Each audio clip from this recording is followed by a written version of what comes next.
However, I feel like her original match on Monday Night Raw was actually slightly better. So, I mean, you just know. The girls definitely did better than the boys, obviously. The women put on more athleticism consistently than the men. Okay? Are you hearing what I'm saying here? And apart from you, Sky, and Vakir, the only other person who was impressive was AJ Lee. She was fun. AJ Lee was fun. She was doing some cool shit, and she was fun, and she was, I don't know if she was high on cocaine, but she was fucking not getting tired. She was running around. Like, I would be getting gas, bro. Fucking 42-year-old AJ Lee is fucking running around on cocaine. So good for her, like, actually, like, bravo. Okay? But, let's not get it twisted. We were supposed to get Jade Cargill versus Tiffany versus Nia Jax. And this was supposed to be, like, really good. Okay? Especially Tiffany and Jade Cargill, their match at SmackDown was amazing. Okay, they are amazing athletes, better athletes than Rhea Ripley. Okay. Now, when Rhea Ripley was like bulked up on steroids, maybe you can argue, but like no. Okay. Tiffany and Jade Cargill. Okay. So that gets cancelled. We're not getting a replacement match. It's like, oh, we're just gonna have one match less.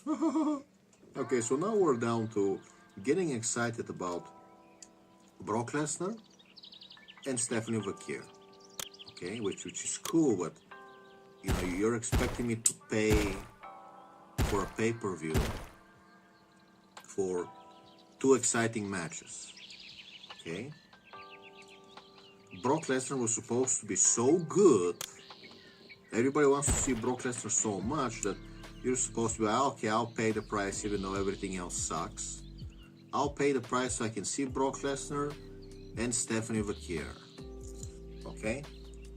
And that was the WWE's last chance. That was Triple H's last chance to unbury himself.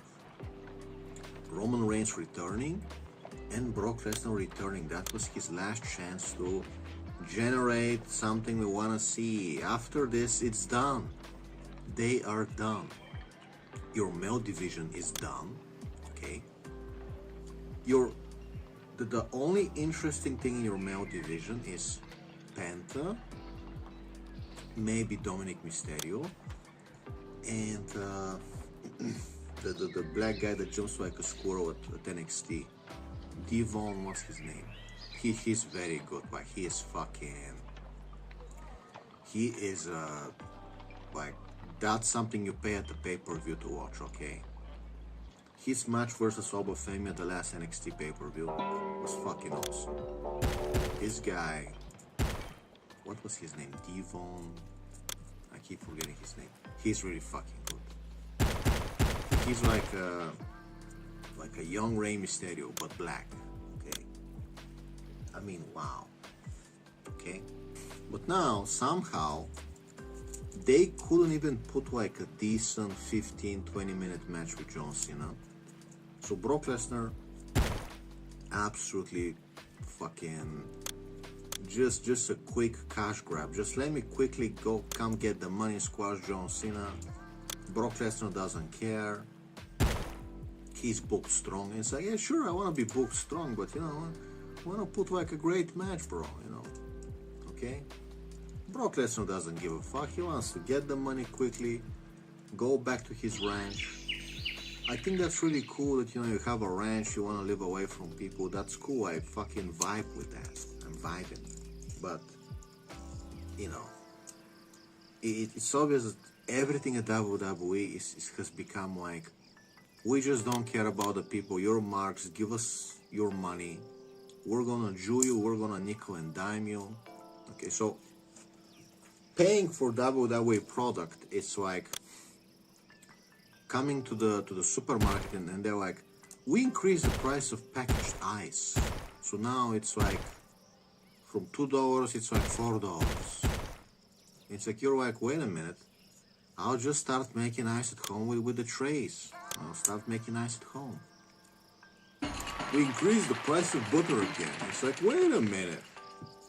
Okay? We increased the price of chocolate again. Now it's like double the price. It's like, wait a minute. You already increased the price of butter like 3 times. It's fucking, you're pricing me out of butter, okay?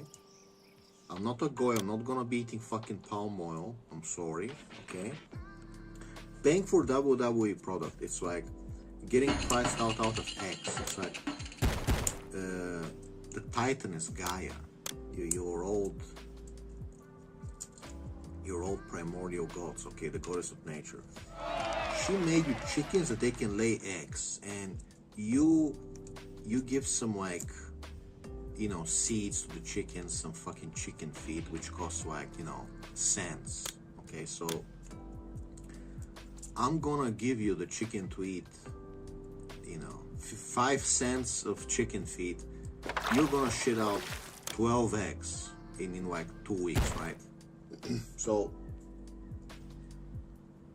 nature made it so a chicken can, you can feed it some scraps, some breadcrumbs. You can feed the chicken old breadcrumbs, and it's shitting out protein. It's shitting out protein. Nature gave you a cheat code. Okay, in the old days, nature said, let's make the food so plentiful, so easy to get, that you will never be hungry. If you got one chicken, like, that's all you need to survive. One chicken to make you 1 egg per day, and maybe you'll get some berries from the forest.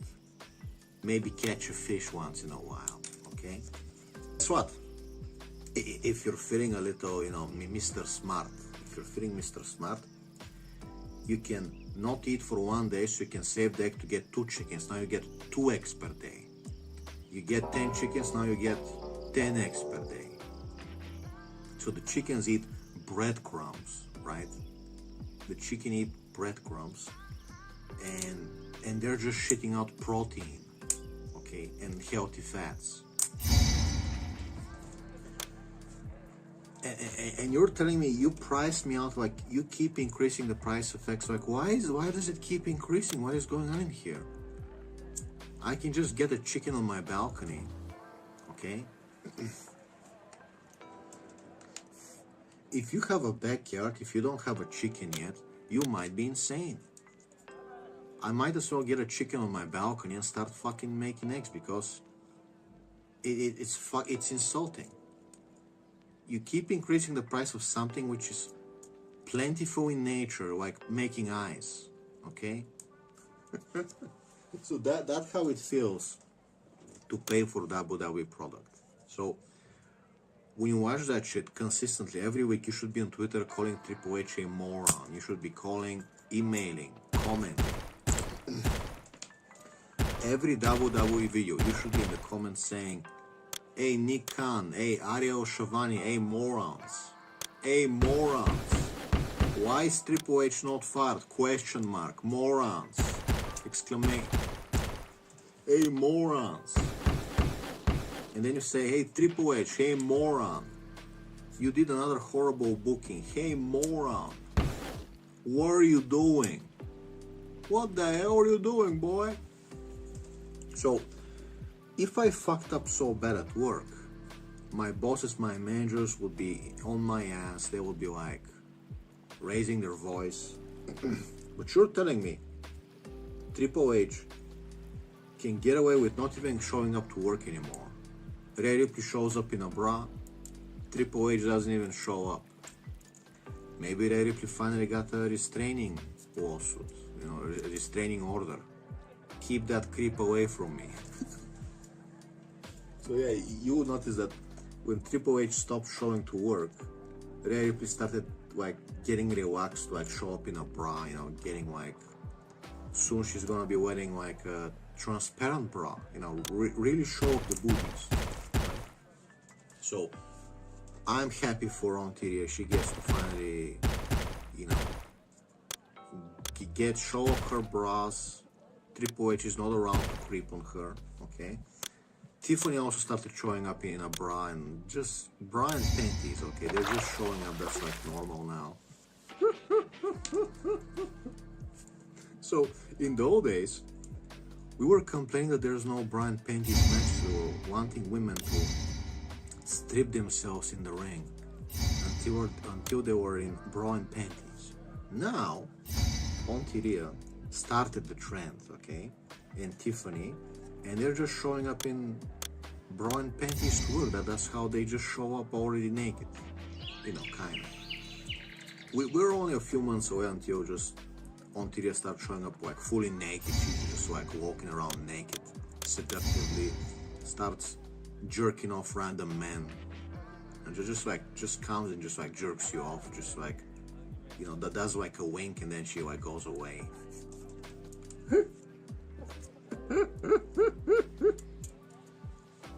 Anyway, yeah, legitimately, you should be emailing them. You should be emailing the fucking sponsors. You should be every WWE video. You should be in the comments.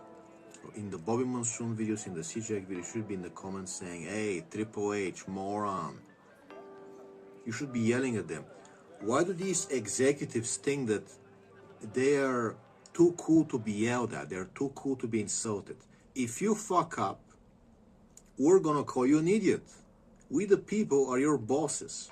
If you fuck up, I'm gonna call you an idiot. I'm gonna humiliate you online. I'm gonna make a video calling you a moron. Okay? If you scam people so much, if you book this fucking garbage, we're gonna get online. I'm gonna call you a moron. I'm gonna humiliate you online for everyone to see. Okay? Hunter Helmsley, Paul Levesque, you're a moron. You're a moron. Ariel, whatever your name is, Shlomo, you're a moron. Nick Khan, you're a moron. Fire this schmuck immediately. Fire this moron immediately. Immediately. Hey. I hope I'm credited for the great condition of this city. It's not just me that's angry. It's like everybody's telling you the same thing, and they're not playing a role. This is not, we're pretending to be angry to get views. This is like legitimately, we're now calling you morons openly. Okay, this is horrible. We say good things about Tony Khan. Okay, sometimes we might have some criticisms, but we generally say good things. And then you wonder why Triple H and the Shwomos were calling them morons. For a good reason. So, okay. I had 455 subscribers. My channel got deleted because of Jason Blaha copyright striking me. But don't worry. I'm back and I'm humiliating him like never before. And I'm gonna get my subscribers really fast. Okay? All my videos are saved. We're re-uploading them. I am re-uploading them. So now I have 15 subscribers. So I'm not as famous as C-Jax or Boy Monsoon, Nate Know-It-All, ST Wrestling, Heels Advocate. But, you know, we kind of talk in the comments, okay? So I like to consider us friends, okay? And like I'm getting views, like people are coming to see my videos. No, not thousands of views, but it is gonna work out.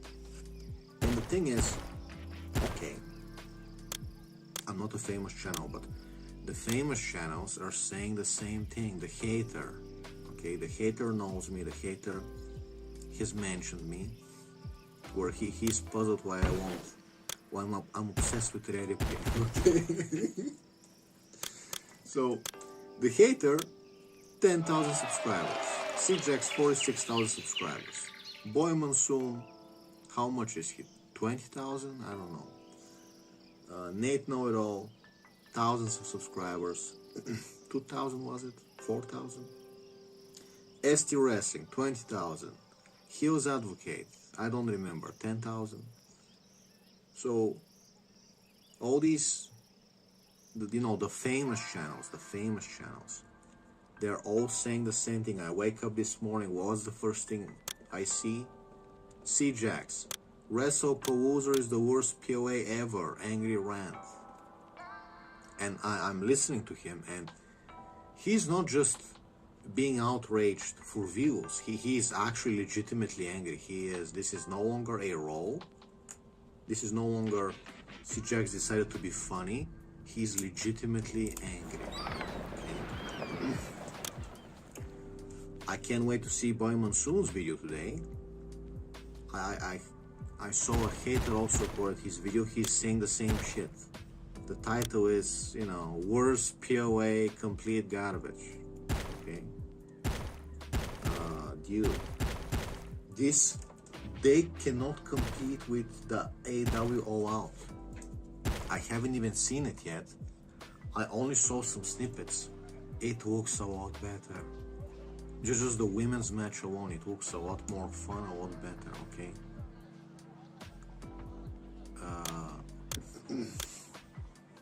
They're saying that Briscoe versus MJF, the Jew, they put on an amazing match, and that was supposed to be a not the things you're excited for. That's supposed to be like a secondary match.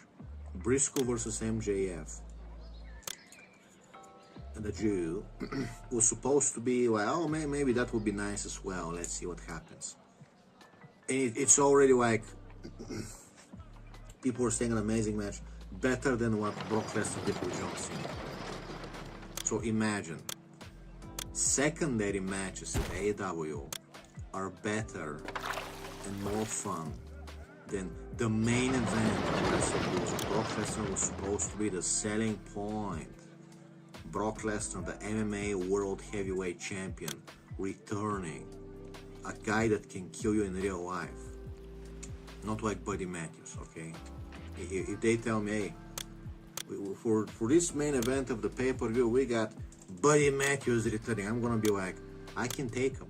I can take him. Okay? Now, if you say Brock Lesnar returning, it's like, holy shit, I'm gonna need a knife, a gun, a lucky shot. I'm gonna need a lucky shot with a knife, and Brock is probably gonna have like 30 seconds of, still being able to one-shot me, even if he's bleeding, okay? So,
I'm sure I'll see some moments on Twitter, you know, some viral moments, but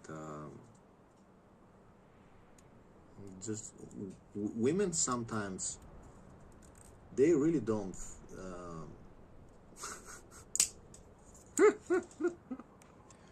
women legitimately think that if you told her she was like really cool, really funny, when she was like abusing Dominic Mysterio, and you know, in her mind, in her twisted mind of a rapist, you know, she thinks that, oh, my stalker, my kidnapper, he's obsessed with me, he's gonna stay to watch the live stream of me drinking soda. And it's like, no. No, why the fuck? He's gonna be so excited, he's gonna be the first one to watch all the moments of me looking cute and sitting at the counter looking cute and drinking soda. And it's like, there was a picture on Twitter, okay, and like Rary is sitting at the kitchen counter behind Gabriel. She's like trying to look cute, you know, and it's like, really, that's what you're expecting me to watch, okay? You're expecting me to watch, oh, I'm sitting at the counter, I'm looking cute, I'm gonna drink some soda, I'm gonna drink some soda pops, I'm gonna drink some cold ones, and I'm gonna look cute doing it.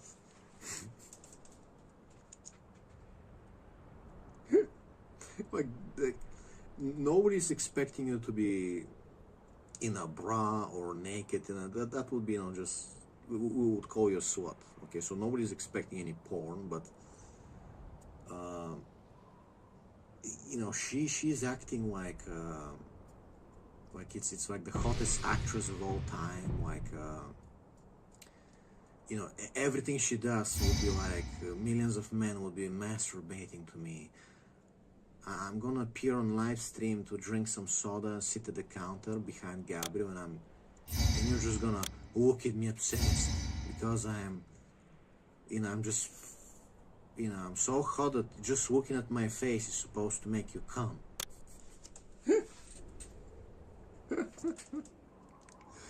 Fucking on-TV, bro, seriously.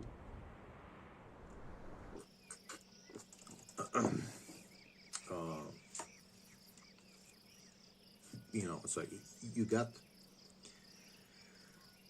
Sol Ruka doing cool shit. You got Nikki Blackheart actually responding to her fans. Actually, you know what Nikki Blackheart wrote yesterday on Twitter? Let me get on X. Let's write Nikki Blackheart. Okay. So let's read her post. So. Sorry I've been missing today. Sometimes it's good to disconnect. We'll be answering your comments and messages tonight. XO. Okay, that's what Nikki Blackheart wrote 10 hours ago. Okay. I'm sorry I've been missing. Sometimes it's good to disconnect. We'll be answering your comments and messages tonight. Okay. Yes, we get it. She doesn't have millions of fans like Rhea Ripley, but you know what? She still cares to write something, okay? And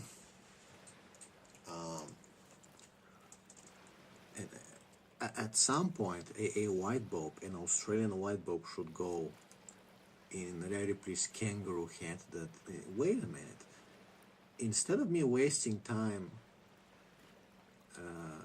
dealing with Gabriel, oh, Gabriel, you can come hang out at my house for 2 hours, let me waste my time helping you live stream so you can do a shitty challenge at my house, Gabriel. And it's like, I know why she does it. I know why she does it, because she's lonely, I guess. So she likes to have visitors, okay? Okay.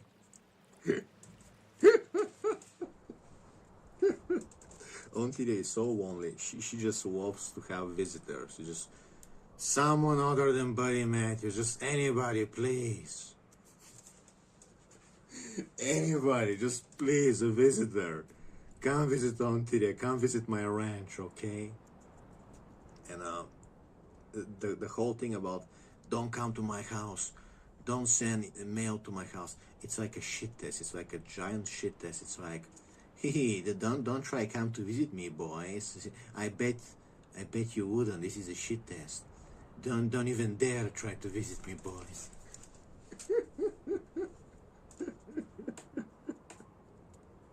So, Ray Ripley, what like Rapunzel from the tale? Rapunzel, you know, in the tower, trying to grow her hair so she can use it as a rope so some boy can come visit her, you know, give her attention, right? With being married to Buddy Matthews, it's like being Rapunzel in the tower. She's just lonely and bored out of her mind. She's just, oh, Gabriel is coming to visit me. Oh, boys, we're gonna do something fun. Okay? And she's so bored. It doesn't even need to be sexual. It's just like, oh, just come hang with me. Just anything. Just any. We can just talk. It's better than what I have right now. So it should go to her head that instead of wasting your time with Gabriel, what if you practice your mic skills? What if you practice more wrestling? What if you went to some ring with Zelina Vega and you just practice some moves, like practice some new moves, practice some fun like mic lines, you know, do some talking on the mic, have some fun, and you would be better off. Like you would be the coolest, the best female wrestler ever. Okay, like she would be like the coolest female wrestler in history if she got like maxed out. Okay. And it's like, she's gonna say, how do you know that I'm not practicing? Well, because you would have uploaded a photo of you practicing if you were. If you were going to practice your mic skills, you would have uploaded a sexy photo of you with a microphone, but you haven't. If you were going to wrestling practice, you would have uploaded a cool, sexy photo of you next to the ring with Zelina Vega or somebody else, okay? So we know that you don't. Antiria, wasting her time with Gabriel. Okay, I'm not saying that you have to, okay? Like, she's already good enough. She's already good enough. So I'm not gonna judge her, tell her what to do with her free time, okay? I'm just saying, you're already good enough, okay? I'm not gonna tell you what to do, okay, Antiria? But what I'm saying is, instead of wasting time with Gabriel, if you're like having fun talking on the mic, like we do boys do it, we talk on the mic, we have fun, right? We're pretending to be somebody else, you know. I pretend to be Ray Ripley. I cut a promo pretending to be on TV all the time. So if she was doing that, if she was having some fun trying new wrestling moves, which sounds fun, like I'm not telling you should go do manual labor, you should go work a 9-to-5 job. No, I'm telling you, hey, why not have some more fun, you know? And if she did that, she would be the best female wrestler of all time. There would be nobody reaching her, okay? If she had a few more wrestling moves, you know, maybe she gets a new submission, maybe she gets a new flip from the third rope, and she like gets like a little better on the mic. She gets like, you know, super nasty, sexy on the mic. She would be okay. And on TV is like, no, I just wanna drink soda with Gabriel on his shitty live stream.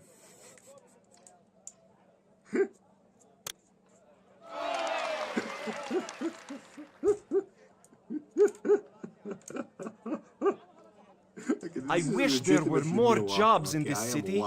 None of the people I entertain can pay me. This is not scripted. This is just, I just fucking burst out laughing. Okay, we gotta do.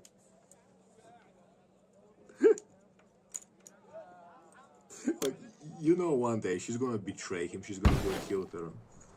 She's gonna like start coming on my podcast. She's gonna start connecting with Google Meet. he's gonna come start coming on my podcast. Okay, it's just more fun. We're talking more fun stuff. It's just more fun. Okay, Gabriel. He's eating chili peppers, gummy bears, hot. He's eating cheeseburgers. He's eating chicken nuggets. I mean,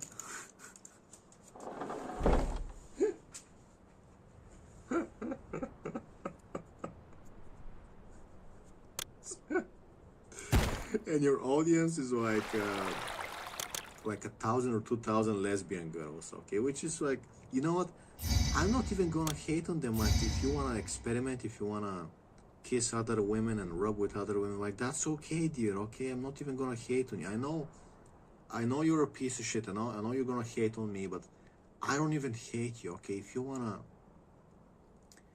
be a lesbian in your early 20s, like, fine. Okay, whatever keeps you happy, so you don't. But they're never happy. They're still gonna hate on me somehow. Okay.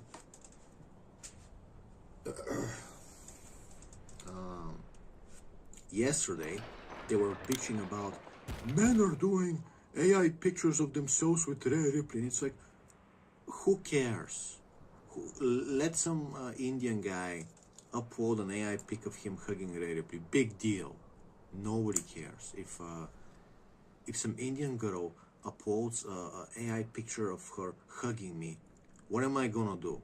Like, go yell at her? Like, nobody cares. Okay, have fun. Okay. The Rhea Ripley fangirls, they're gonna tell you what you can do, how you can live your life. Oh, is somebody getting hurt? Am I photoshopping her getting raped? No. Okay. It's like, I haven't even seen these pictures, bro. Where are they? I haven't even seen one. A friend made 2 pictures of me hugging Rhea Ripley being married, and it was creepy. It was fucking cringe. It made me look like fatter, and I'm like, you know, it was like funny for 5 minutes, and then it's like, like, I don't even bother posting it. Okay. So you know, Gabriel and Buddy, like, you gotta be fucking, like, you have to be. It's like the joke keeps writing itself. Okay, Rhea Ripley being married to the biggest loser and his loser friend. It got to the point where, you know, me, the red-pilled, racist 4chan chud, okay, the extremist, whatever you want to call me. Okay, so me and my circle of friends are cool on several levels, like many levels. Like the difference between us and Buddy Matthews and Gabriel, it's like astronomical. Okay.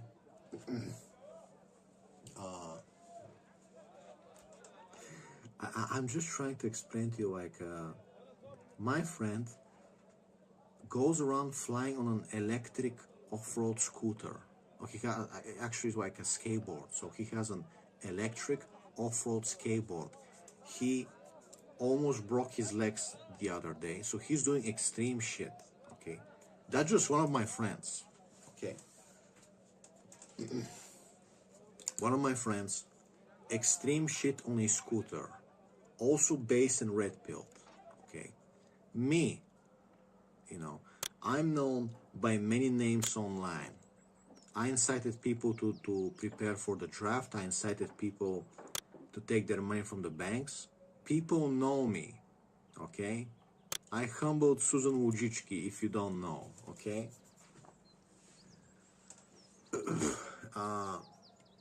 If I step foot in America, they would probably arrest me because I was telling people to prepare to dodge the draft, to defend themselves. I was telling them how to armor their door. Like, I would be arrested in America, probably. Okay? I mean, I would love to not be arrested. That would be disappointing, but it would be cool because I can come to America, right? I don't know. I legitimately don't know. But there's a possibility, okay?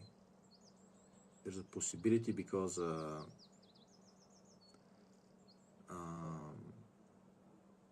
I'm very red-pilled and very based, okay?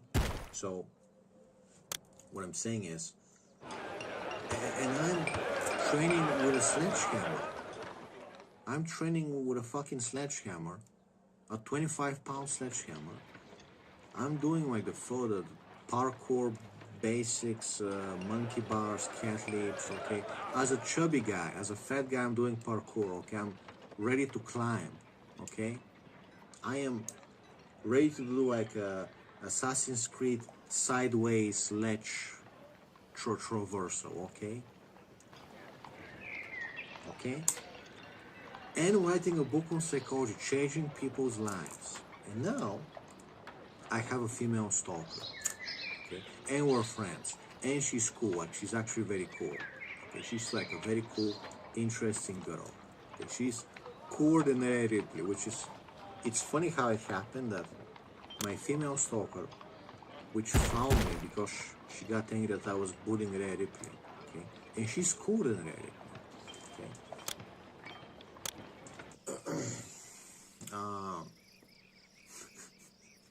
It's funny how it happens. And so you got me, okay? What else? My other friends, cool shit, okay? Buddy Matthews, his idea of content, his idea of what should I do on camera, you know, I have fans, I'm a wrestler, what should I do on camera? It's like, you know, soda challenge, McDonald's challenge. Let my wife eat McDonald's. Let Auntie Rhea eat McDonald's. And Auntie Rhea is so bored out of her mind. She's so lonely that she's happy to like have some fun eating McDonald's on camera with the boys. Like, holy fucking shit, bro. Holy fucking shit. Okay? I would never let my wife eat McDonald's. I'll be like, no, please, honey, you deserve better. No. You know. Rhea is just hanging with these two losers, being fed McDonald's, and she just, at least I had some fun today. Are you fucking kidding me, bro?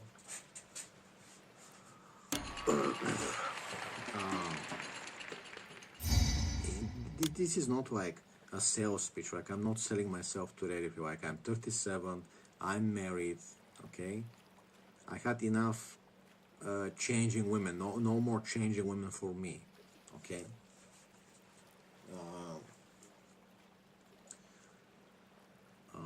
I don't believe in like swapping partners like it's a fucking roller coaster, okay? We're not. I'm not a fucking Mercedes to have like 5 owners, okay? A new guy buying me every 2-3 years. Everybody, different people buying me, revving me out, you know. It's like you choose who you wanna be. And yeah, you can divorce him if he's abusive, you know. If you hate him that much, you can divorce him. But like, don't expect men to line up to be like, oh, let me take Buddy Matthews sloppy seconds. You know, now that she's 40 years old, it's finally my turn with Rhea Ripley. Now that she's 40 years old, okay? I'm not gonna say anything more because I don't want to be insulting, okay? I'm not gonna say anything. We're just gonna change the subject, okay? Okay. I don't want to be the bad guy insulting her. But like, I'm just saying, seeing her like generates pity. Like, this poor woman is being bored out of her mind. Okay, she has a very high idea of having fun. She is she likes to, what was it? What was she doing to Dominic Mysterio? She likes licking guys on the cheek. She likes slapping men, you know. So Auntie Rhea, very perverse, she wants to do fun stuff, okay? and you're like, hey honey, guess what? We're gonna do a soda tasting challenge today. Like, dude, like, Buddy Matthews gotta let her start by hanging with us, okay? She gotta start hanging. He gotta let her start hanging with us. Like, let Ontaria hang with us, bro. Just let her hang, okay? We're gonna do. I know I'm fucking 37, but I can still do some enough to impress her. So she is so bored. She's so bored out of her mind that me, being like a chubby guy, doing beginner parkour would be like fun to her. She'll be like, oh yeah. Wow, I see parkour for the first time. Okay, me like jumping, me doing like a 1 meter simple jump, which any child can do. They'll be like, oh wow, that's so fun. Can I try?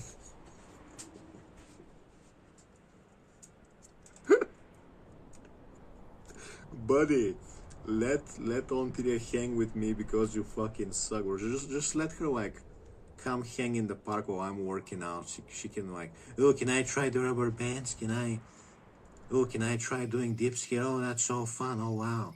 And there's birds. Oh wow, that's so fun.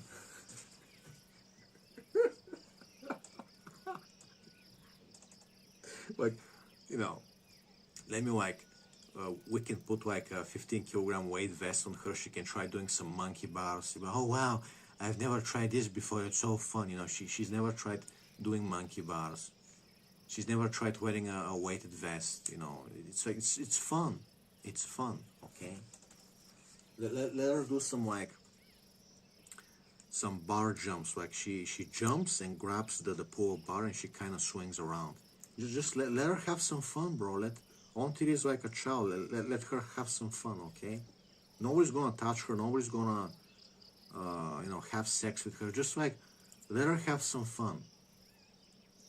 Let her come. Let her watch, bro. Okay? We'll take her to the river. Let her have fun with a sledgehammer. Let her just hit the ground with a sledgehammer. She'll have more fun than she's ever had with Buddy Matthews. It's like, no, please ask her, okay? Please ask her, Ontiria, what would you like to do today? Would you like to have a McDonald's eating challenge with your husband? Or would you like to go to the river to hit the ground with a 25-pound sledgehammer with some other boys with like...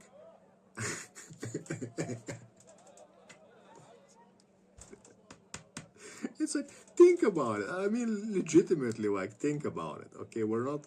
This is not flirting, trying to seduce her. This is just like straight up talking. Who's more fun to hang with, okay? Oh, man. Let me have a drink. So, when I'm hanging with my friend from Sweden, with my friend from Norway, okay, my friends from America, and we're hanging, and it's like, we're gonna talk about prepping. We're gonna talk about like extreme shit, like electric skateboards, off-roading, climbing mountains. We're gonna talk about being like killers, overthrowing the government, getting away with crime, okay? We're gonna talk about cool shit, like if a draft officer shows up, how are we gonna, make him disappear? We're talking about Dexter shit, okay? We're talking about booby traps and poisons and cool shit like that. We're talking Eastern wisdom, occultism, Zen Buddhism, or whatever, just fucking name it, okay? We're talking, MK Ultra, Monroe Institute, experiments, expanding the mind. We're talking cool shit. where Ontilia is with her husband, what is Buddy Matthews talking about? Oh, hey babe, I bought some cold ones. Wanna watch some shitty Netflix show with me? It's like, that's it. That's the amount of fun, okay?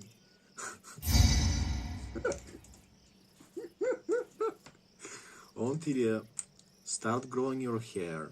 Start putting your hair through the window so some boys can come visit you, because I would like eat a bullet. If I was married to Buddy Matthews, I'd eat a bullet.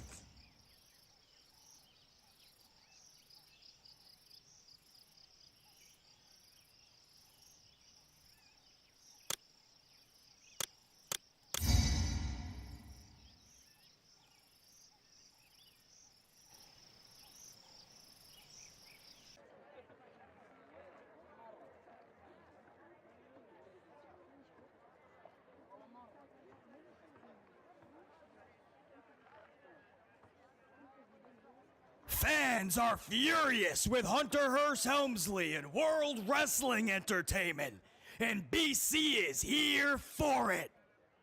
BC is thrilled to hear that fans are pissed off at Hunter Hearst Helmsley, not happy with World Wrestling Entertainment, and furious with WrestlePalooza. And here's why BC is happy to hear such. Because when you raise your prices to astronomical highs, and you tell your consumers that they will be paying 15 times the amount they were paying just 5 years ago to show up to a live event, you will be paying 3 times the amount just to watch it from home on your TV than you were just last month. When you keep pushing your fan base closer to that edge, when you keep picking and poking at your own fan base, eventually they will say enough. What are you giving us in return? You want all of this money to get us to come out to these live events. Thousands of dollars now per ticket. You want to charge not 2, but 3 times the amount for many, many fans just to watch these PLEs on their TV now than just last month. And you want to throw a parade every time you make these announcements too, right? You make it seem like this is great for the fans. Hey, we cut a deal with ESPN for billions of dollars.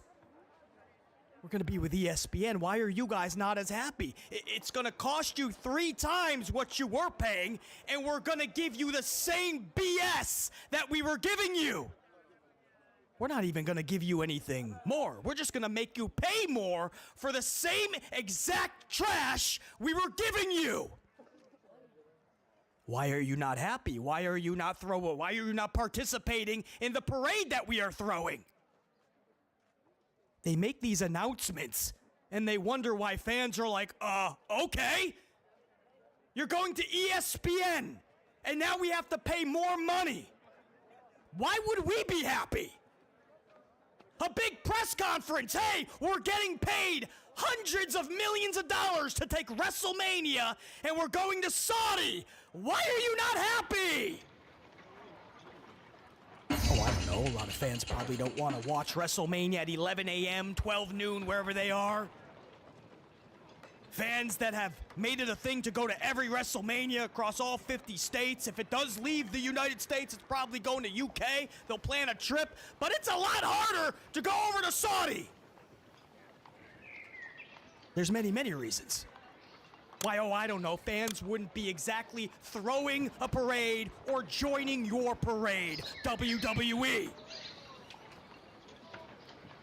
But they keep making these decisions out of sheer greed, not even thinking about the consumer, and then they throw these outrageous press conferences, and they expect all of us to be having a parade with them. This is amazing! WWE! On an ESPN streaming service. This is great for the fans. We now have to try to get another app.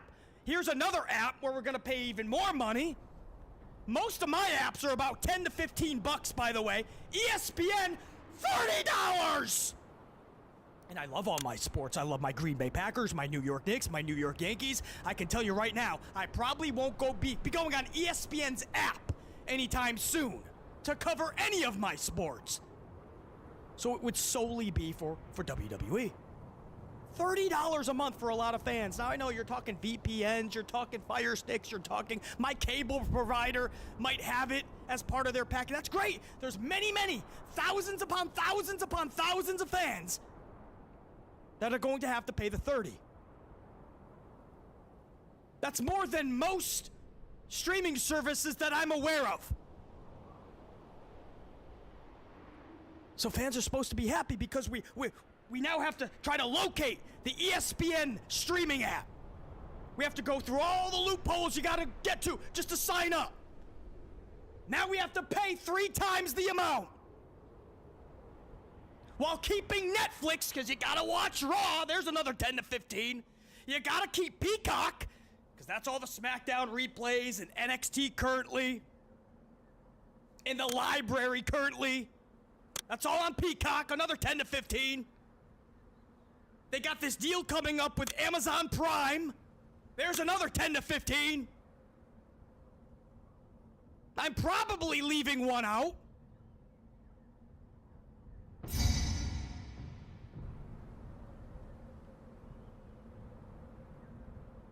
And they act like fans are supposed to be happy about this. So that whole little opening monologue, but BC, what is it? Let's get to the Palooza. Yeah, let's get to the Palooza. Let's do that, because that's a setup to why fans are so furious over the last 12 hours. Because now you get to the Palooza. This is it. This is the big thing. This is why they rolled out the red carpet. They threw a parade. We're with ESPN now.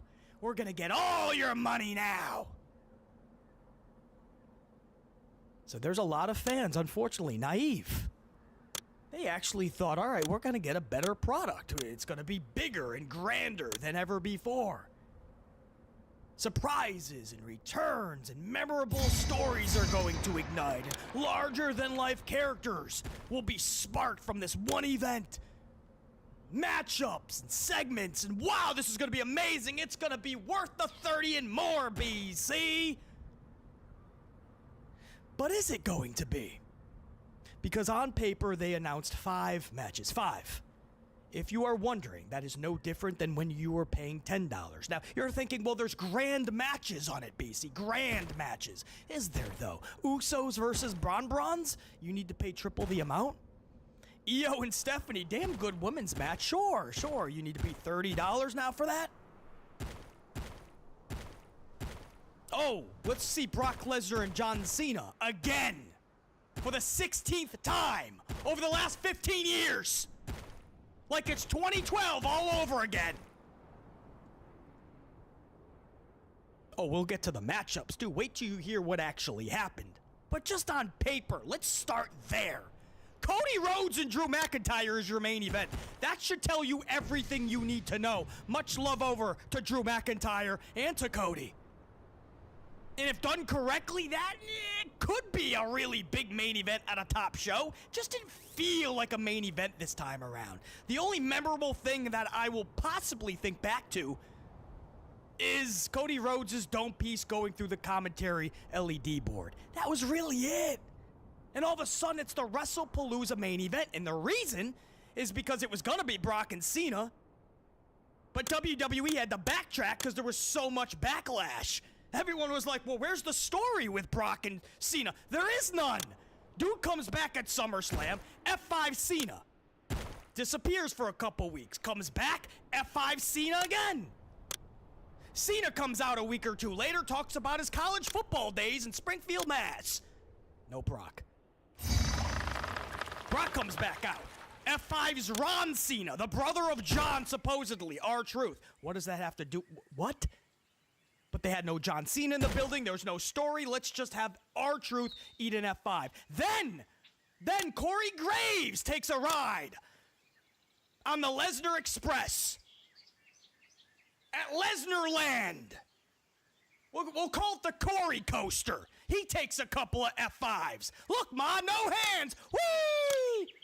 Corey Graves is flying in there, landing on his dome piece. Nothing to do with John Cena.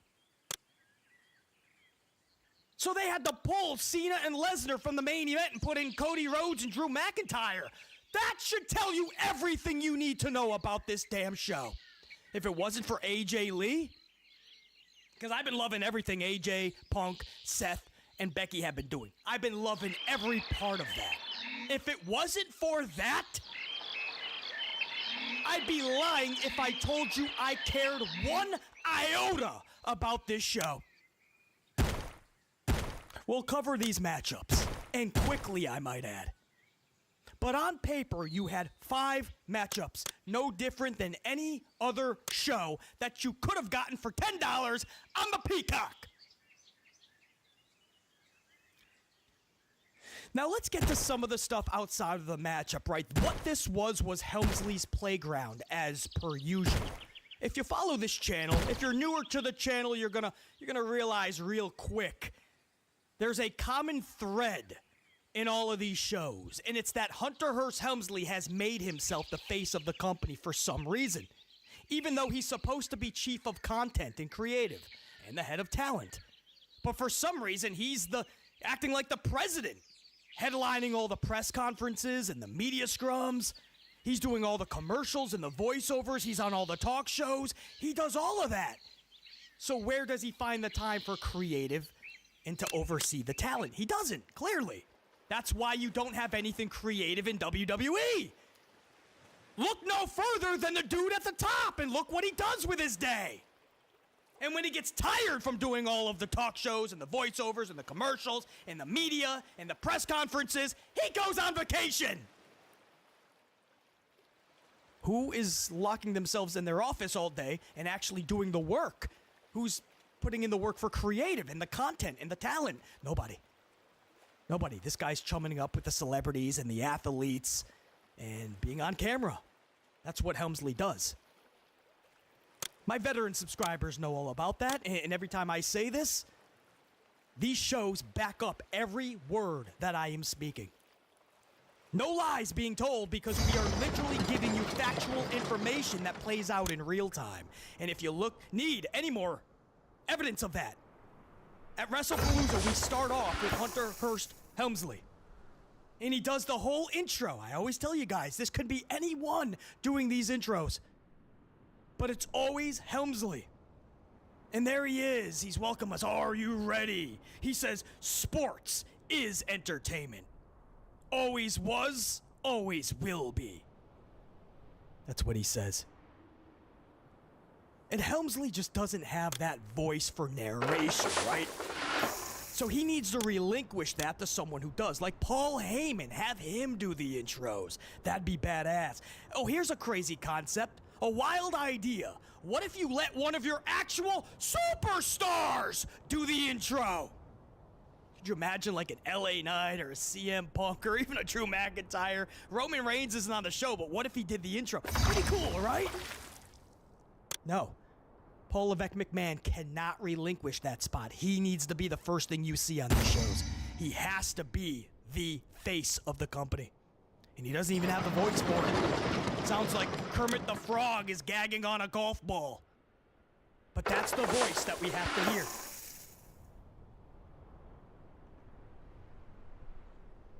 Not only that, that's not the only time you saw Hunter Hearst Helmsley, was it? How about when Pat McAfee showed up to the arena? And Pat's doing his walk-in, and this was not scripted. This was just playing a little gag on McAfee, right? A little inside joke. So Helmsley comes running up from behind, and he tries to be all cool with Pat, and he wraps his arm around him and starts walking with Pat. And Pat's like, oh, shoot, it's Hunter. What's up, dude? It was awkward. It was cringeworthy. Helmsley running up and kind of ribbing Pat McAfee on his walk up to Gorilla. If you saw that, how cringeworthy was that, bro? Helmsley and the look on his face. Oh, yeah, we're just cool walking, man, to Gorilla. You got nothing better to do, Helmsley, than the chumming up He's having a wonderful time with his good buddy Pat McAfee. We don't even see that with the talent that is within the walls of WWE. But he'll absolutely do it for the celebrities, for the athletes. If you're outside of the wrestling world, oh, he's going to have a lot of fun, man. He's going to make it seem like your best friends, your biffs. There's Helmsley. Having some fun. Playing a little joke with Pat McAfee live on camera. Cool, yeah. Oh, we weren't done either. We weren't done. In Hunter Hearst Helmsley's playground, right? Look, Paul's playground. That's what WWE is these days. If anybody says that Tony Khan basically books his wrestlers as if they're action figures, we'll keep that same energy for WWE because this is Paul's playground. And this is all about Paul Levesque McMahon. Because did you see the announcement? They brought back The Undertaker. The Undertaker! The Undertaker! And do you know what the Taker did? They played a little joke now with Stephanie. Stephanie McMahon is front row. She's clapping. Oh, it's The Undertaker. Keep rolling. Keep rolling, Undertaker. Right? Stephanie's clapping, smiling. Undertaker jumps into the front row. He's chilling. And Stephanie's going to get the receipt that they gave Paul Levesque McMahon when they told him he was going into the Hall of Fame last year. That's right. Everything's about Hunter Hearst Helmsley. You never catch Vince McMahon going into the Hall of Fame as long as there is breath in the lungs and a pulse in his body. Vince McMahon is not going into the Hall of Fame. He wouldn't make it about himself. He wouldn't. Whether he knew about it ahead of time or not, Helmsley was like, oh, okay. Helmsley headlining the Hall of Fame. So who's the headliner or one of them? Next year, Undertaker tells Stephanie McMahon she will be inducted into the 2026 Hall of Fame. Now, what do you want BC to say? I'll be happy, BC. BC, it's such a wonderful moment, BC. No, I don't care what I'm supposed to say. I'm going to tell you exactly what needs to be said. It's 7 months away. Nobody cares about the 2026 Hall of Fame. We care about WrestlePalooza. What is making this show exceptional? Why are we paying $30? And you got The Undertaker in the front row. This has turned into just Helmsley's entertainment. This is just his little playground, man. And we all are paying to watch it. He's got his arm wrapped around Pat McAfee playing a joke during his entrance. Oh, hey, man, I'm gonna walk with you. He's doing the intros. Sports is entertainment. Always is, always was. Oh, are you ready? He's playing a joke on his way. Hey, I'm gonna get you back. It's a receipt. Now we're gonna tell you you're going into the Hall of Fame. Tag, you're it. Tag Stephanie, you're it.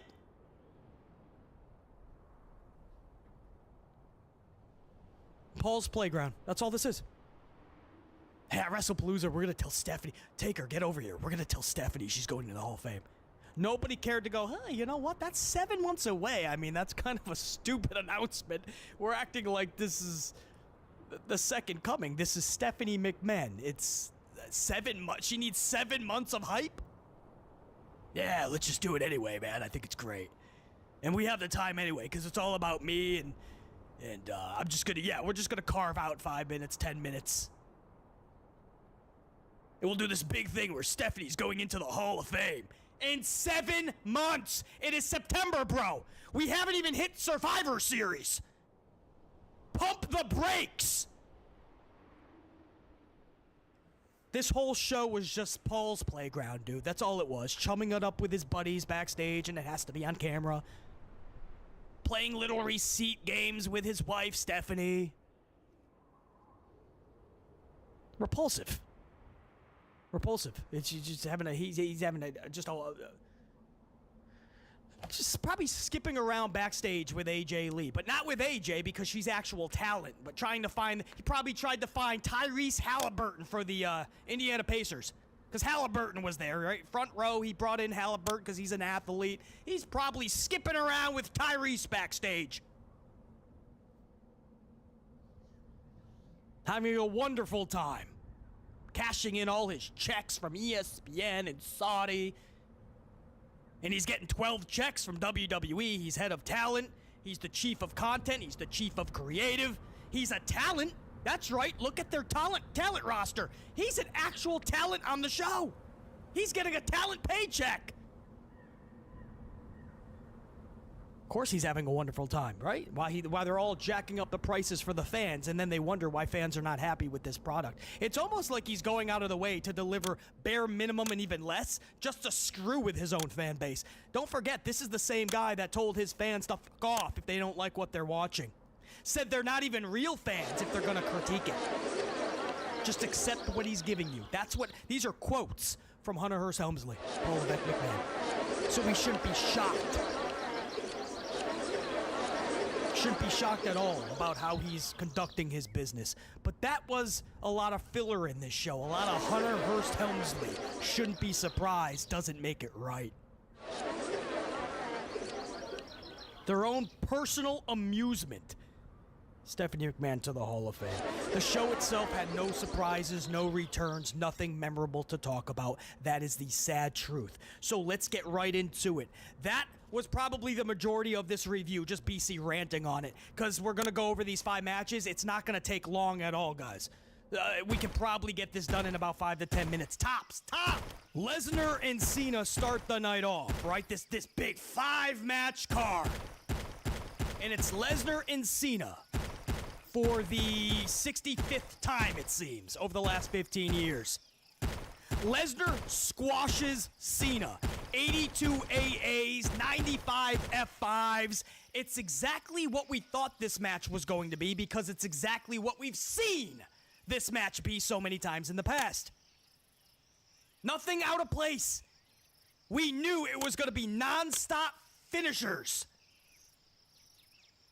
The only question was how long were they going to go for? For instance, if it's a Goldberg-Brock Lesnar match, you're going to do all your finishers for 5 straight minutes. But this match, Cena versus Lesnar at the Palooza, it went an astonishing 8.5 minutes. What? BC, that's wild. That's right, 8.5 minutes. So a couple 2-3 minutes more than a Goldberg-Brock match. But still, 8.5 minutes of just watching non-stop finishers. Cena gets destroyed. Cena's squashed. Lesnar raises his hands. Hey, can we see this again at Crown Jewel, please? Yay! We're probably gonna get it again. At Crown Jewel. I wouldn't be shocked if this just another chapter gets added on. For no reason. They're just redoing what they did in 2012. Guys, it's the same exact thing. Lesnar comes out of nowhere to give an F5 to Cena the day after WrestleMania back in 2012. And then all of a sudden, they're in this feud for some reason. And at Extreme Rules, Brock Lesnar is beating the piss out of John Cena. You guys remember that? They're redoing the same thing. 13 years later, Lesnar, for some reason, out of nowhere, just attacks John Cena with an F5, and all of a sudden, Lesnar is beating the piss out of Cena at the Palooza. They're literally redoing the entire concept of 2012. No originality, didn't even care, couldn't be bothered to shake it up. So you're shocked that fans are not happy with the match, the outcome, the reasoning for it? Of course they're gonna be pissed. They should be pissed. A lot of money was paid, whether to go there live or just to watch it on their couch. And this is what they got with Lesnar and Cena. You expect them to be happy? Oh, glad I paid $30. 4 matches left. Can't wait to see Cody and Mac and Usos and Bron.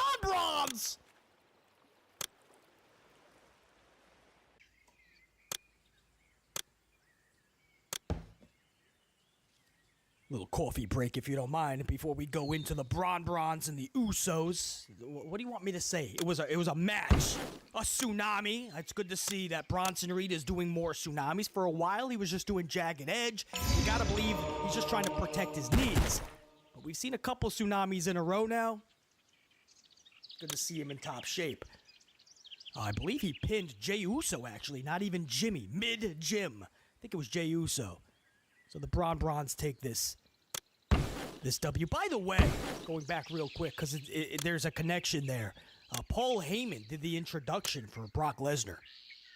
So I guess that was the only real interesting tidbit of the Lesnar-Cena matchup. So it looks like Lesnar and Paul Heyman are back in the fold together. I like Lesnar with Breakker and Bronson way more than Seth. Seth doesn't need to be with Paul Heyman, doesn't need a faction. Seth with Becky and vice versa, that works. And if you're trying to set something up for War Games, obviously Seth will be included. You could easily put Brock Bronson and Braun Breaker to take on all the faces at War Games. We're getting a little ahead of ourselves, but that was an interesting little tidbit. Paul Heyman and Brock Lesnar out of nowhere. No like slow burn to get them back. Because you got to remember how they separated. That was a big thing.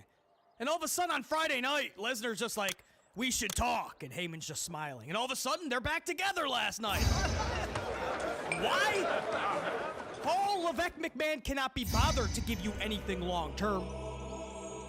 If Paul Levesque McMahon hears the words long-term booking, he curls up in a ball and hides in a corner.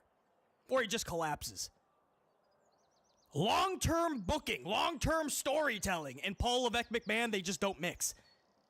He's so short-sighted, short-minded, he doesn't have any creativity within him.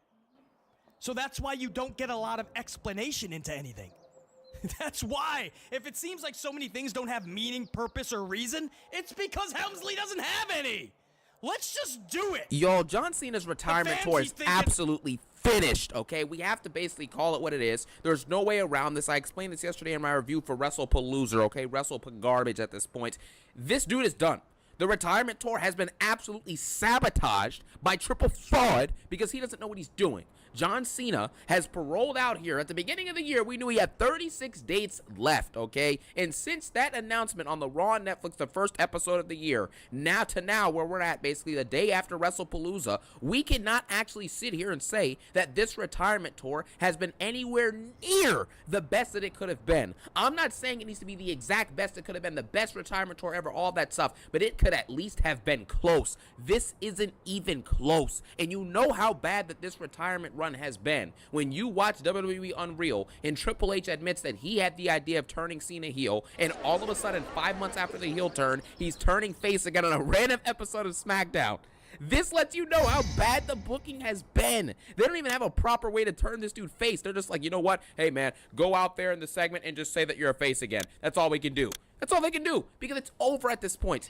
The GOAT, in my opinion, the greatest of all time, John Cena, is wasting his final moments away. You think about what happened at WrestleMania 41 with the absolute disaster class match with him and Codarius Rodington for the WWE Championship. And then afterwards, he had a feud with Randy Orton that lasted, 3 or 4 weeks. The build was not as good as it could have been. Another wasted potential feud. The match ended up being pretty fun to watch, and it wasn't anything special. He then fought R-Truth at Saturday Night Main Event. That match was not special. R-Truth then got fired 2 weeks later or released and then brought back anyways, and nothing came from that.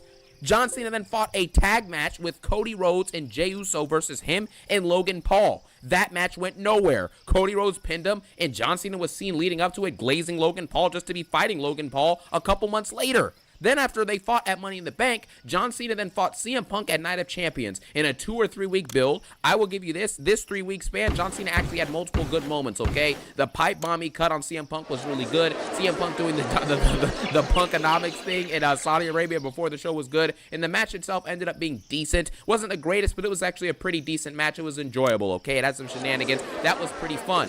Then you moved out of that, and we got the build to SummerSlam, which is a rehash and rematch of him and Cody Rhodes. And leading up to the last SmackDown before it, he's turning face on a random episode of SmackDown because he feels like it. That is the culmination to this 5-month heel run booked by Triple Fraud, okay? And that's the culmination. And I don't want to hear about, oh, well, TKO, The Rock, they ruined it. No, they didn't. The WWE Unreal show literally shows you that Triple H came up with the idea for Cena to turn heel and for him to fight Cody for the WWE title at WrestleMania. The Rock wanted Cody to turn heel and be his champion, and then Cena has to topple The Rock and Cody Rhodes at Mania. That's what The Rock wanted, and Triple H wanted something else. They went with what Triple H wanted, and look how it turned out. Stop blaming everyone else. There's no excuses for this, man. Why is John Cena, with 6 dates left, going out last night at WrestlePalooza and taking 5 or 6 F5s and getting pinned? Is this really the maximum you can do? On Raw last week, he comes out and says, I'm going to bring the fight to Brock Lesnar, and then gets F5 5 times at WrestlePalooza and gets pinned, and that's it. That's 2 wasted dates where he did absolutely nothing. That's it. These are the last times we're going to see this guy, and 2 of the dates just wasted, gone just like that on nothingness. And what's the excuse now? He's going to get his get back at Crown Jewel. Yeah, nobody cares. There's no story or build for any of this. Why did Brock Lesnar return and attack John Cena? Can someone please tell me why that happened? Nobody knows, because there's no reason given to any of this absolute garbage. Last night, if you wanted to have a match where John Cena and Brock Lesnar, and Cena gets pinned in 5 F5s or whatever the heck, you could actually have had an epic conclusion, add a stipulation to the match, put something on the line. Maybe don't take the belt off of Cena for no reason now that he's a face versus Cody Rhodes at SummerSlam, and have Cena and Lesnar feud for the WWE Championship. Maybe that could have added some gravitas and actually made this final match between them, or second to last match, whatever, actually feel epic, But instead, the match was, 5 minutes? It was a boring finisher fest. John Cena hits 3 AAs. Lesnar randomly gets up and hits him with 5 or 6 F5s and pins him. And that's it. Lesnar hasn't wrestled in 2 years and lost to a few crossroads at SummerSlam a couple years ago. And now John Cena, who just took 5 crossroads at SummerSlam, multiple Cody cutters, disaster kicks from the top WWE champion in the company, you know what I'm saying, who's billed as the top guy, and he kicks out of all that, but Brock Lesnar returns and it's 5 F5s and Cena is knocked out in 5 minutes. That is the booking that Triple H is giving you. It makes no sense. And with John Cena only having 5 days left, how can you possibly convince yourself that this is the best way you could use John Cena? Throughout this entire year, we have not had nearly enough backstage segments or segments outside of the live mic promos where John Cena is backstage interacting with other wrestlers. You know what I'm saying? Maybe having some type of segment backstage or something, talking to anyone. How do other people feel about the fact that John Cena's retirement tour is here? He's done soon. No one feels anything about it. We don't see him talk with anyone backstage. He does a 5-minute promo and leaves the show, and that's it. He doesn't wrestle on TV. He's had 2 or 3 TV matches in 36 dates. Are you is that really the best that you can do with this guy? It's dude, you cannot make this up. This has been a failure, and the only way that you can try, and people are trying to make excuses. I've seen people on Twitter or on YouTube making excuses about, John Cena's gonna get his get back at Crown Jewel. It doesn't matter. There's no story. Why would I care if John Cena beats Brock Lesnar again? Why does it matter? He beats Brock Lesnar again, so what? There's no story. It doesn't matter. There was no story building to yesterday's match, and there's no story building to the Crown Jewel match because he has no slated dates until Crown Jewel in Australia. And I've seen people try and say, what about War Games, man? You see Lesnar teaming up with Paul Heyman in the Vision? Nobody cares about War Games. Let me explain to you why this is stupid, why the potential War Games match doesn't even make any sense anyways. Let's say John Cena gets his get back at Crown Jewel, okay? That's John Cena now has beaten him multiple times. He's conquered the Beast. Cody Rhodes beat Lesnar multiple times. Let's say Roman Reigns is on the War Games team. He beat Brock Lesnar multiple times. He also beat Bronson Reed, as well, at Clash in Paris. You know what I'm saying? John Cena is obviously on the power scaling. Him, Cody, and Roman are levels above everyone on the other team at that point. What's the point of this? Roman Reigns beat Lesnar at SummerSlam. He beat him at Mania. He beat him everywhere at this point, man. What does a War Games match, what does that confirm? What does that do for anyone? The War Games matches are just there to say, look at this cool team teaming up against this cool team. That's all it is. Nothing about that is awesome. I don't give a crap about War Games, bro. It doesn't matter. The real aftermath of War Games is what really matters. When the leaders of each respective team actually fight each other individually, that's what matters. So let's say the War Games teams are Rollins, Bronson Reed, Braun Breaker, Brock Lesnar, and Drew McIntyre or some other jobber they put in there, okay? That team of people versus Roman Reigns, John Cena, Cody Rhodes, CM Punk, and maybe LA Knight or Randall Orton? That's the teams that we're going against. We've seen Orton beat McIntyre multiple times. We already know that John Cena can beat can beat Brock Lesnar because we will have just seen it at Crown Jewel, and we've seen it before in the past. Roman Reigns obviously is above Brock Lesnar in the power. He's beat him multiple times, okay? Cody Rhodes beat Lesnar multiple times. He beat Seth Rollins, the leader of the faction, multiple times. So what would be the point of this match? We already know that the faces are going to win. The match existing makes no sense, like I just explained, because it shouldn't even be close, right? What was the point? What would be the point of this match? And what's the storyline heading into this? John Cena and Roman Reigns, are going to be part-timing it up. They're not going to be barely showing up to build this feud. So what would the point be of this?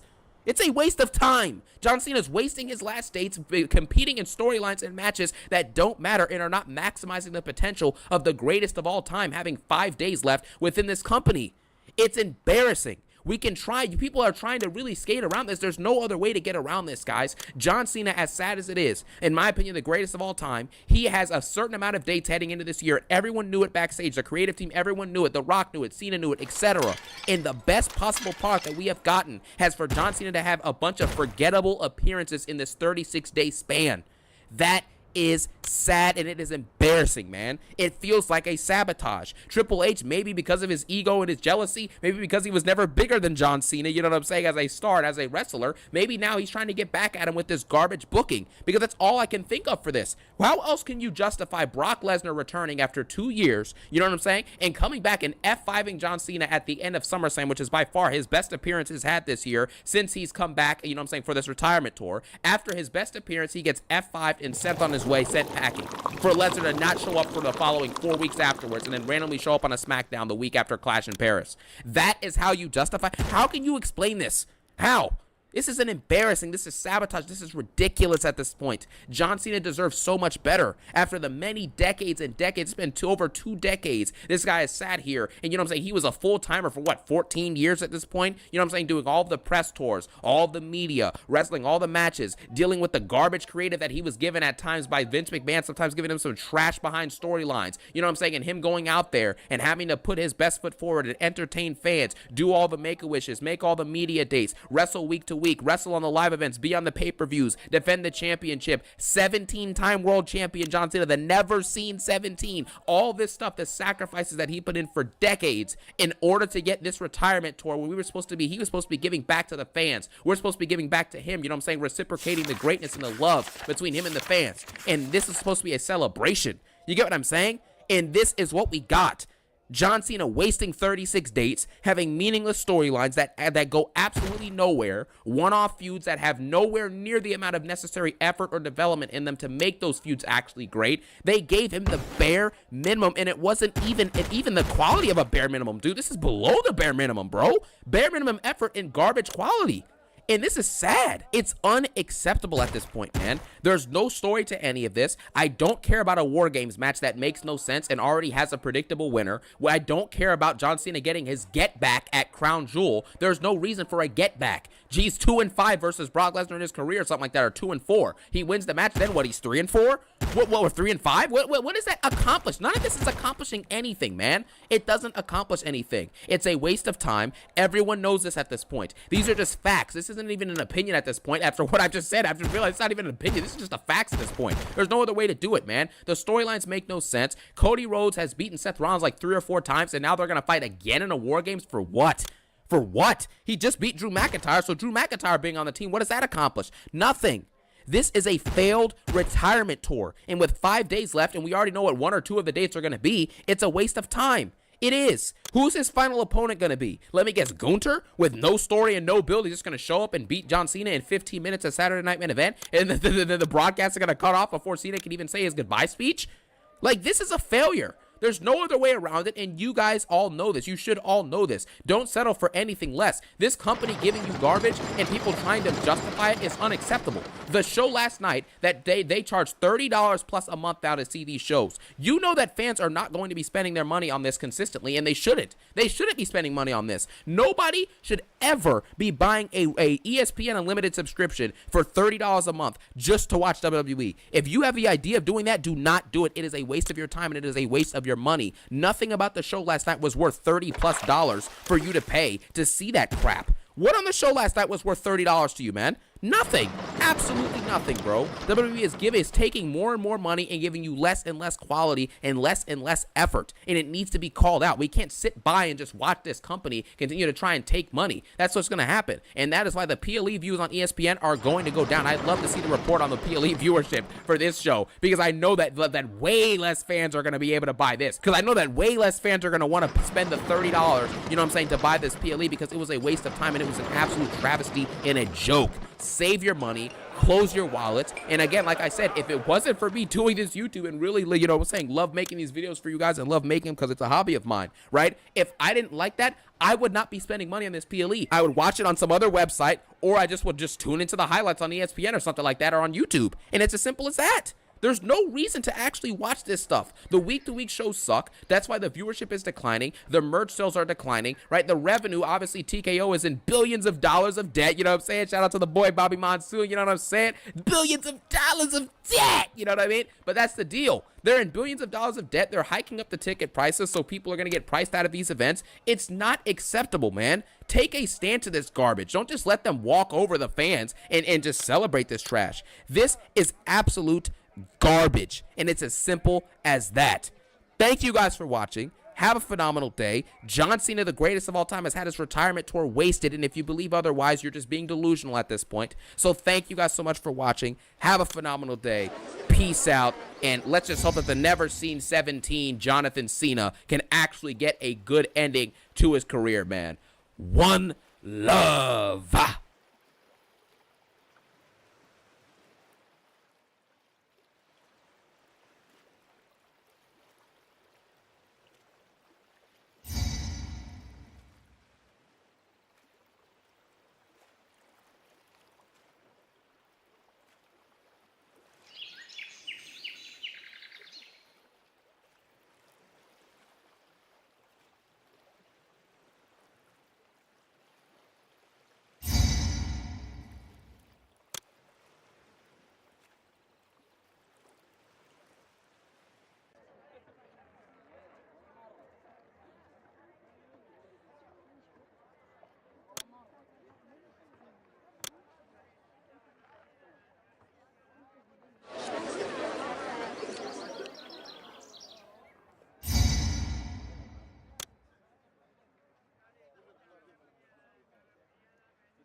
Y'all, John Cena's retirement tour is absolutely finished, okay? We have to basically call it what it is. There's no way around this. I explained this yesterday in my review for WrestlePalooza, okay? WrestlePagarbage at this point.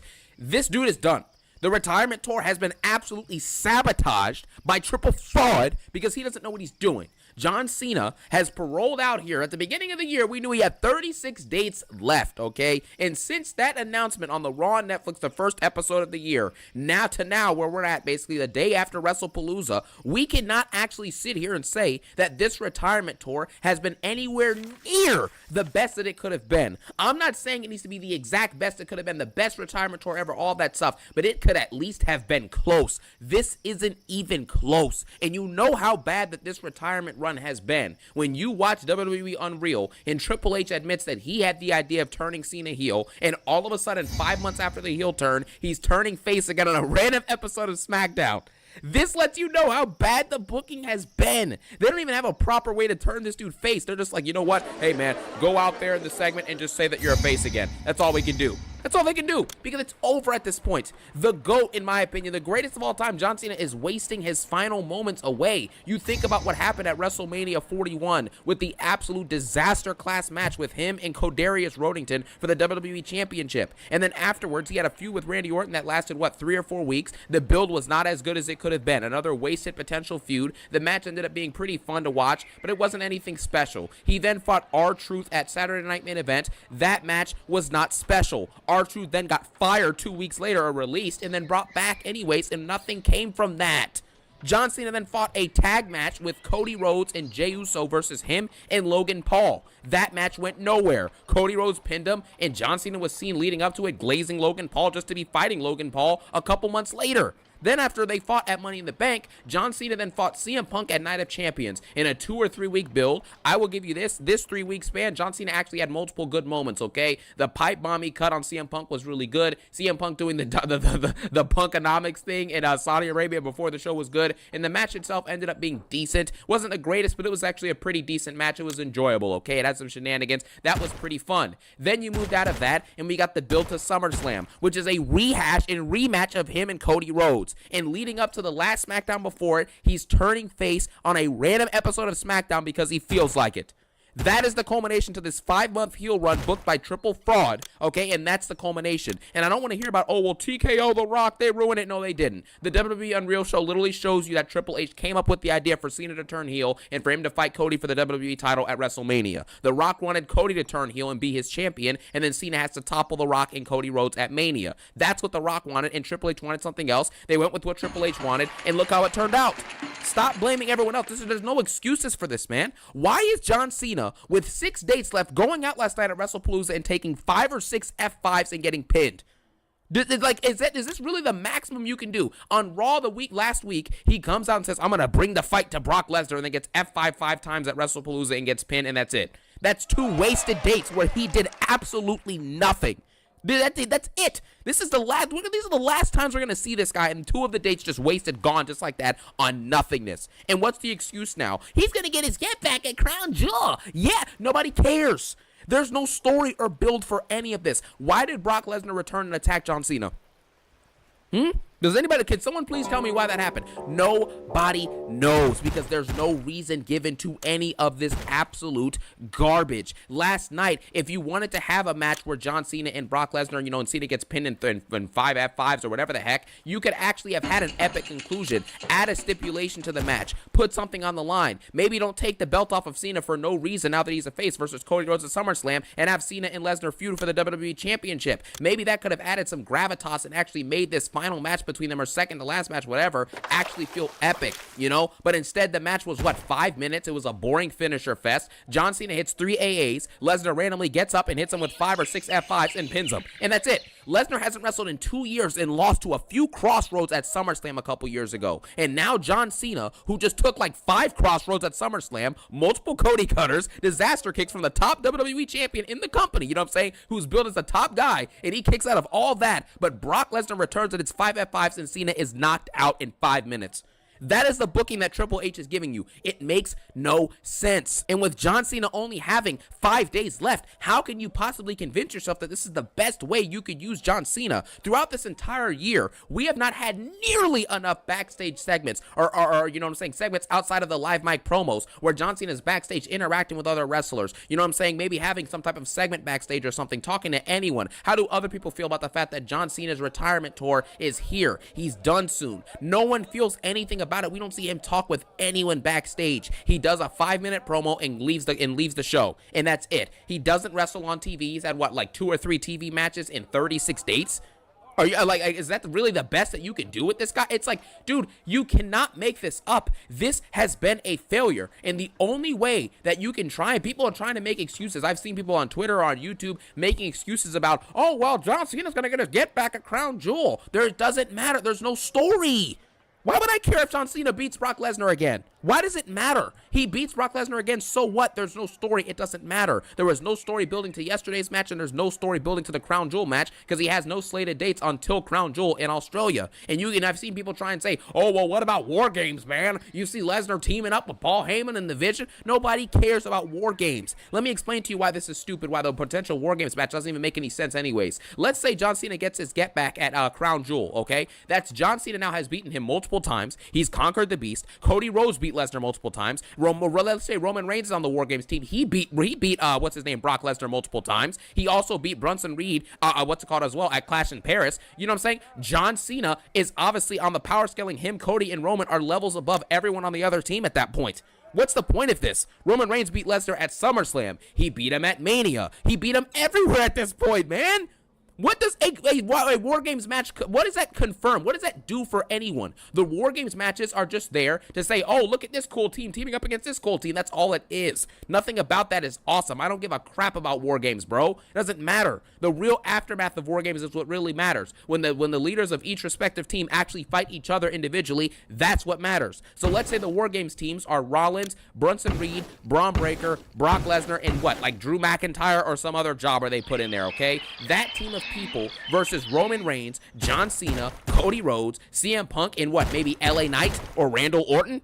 That's the teams that we're going against. We've seen Orton beat McIntyre multiple times. We already know that John Cena can beat can beat Brock Lesnar because we will have just seen it at Crown Jewel, and we've seen it before in the past. Roman Reigns obviously is above Brock Lesnar in the power. He's beat him multiple times, okay? Cody Rhodes beat Lesnar multiple times. He beat Seth Rollins, the leader of the faction, multiple times. So what would be the point of this match?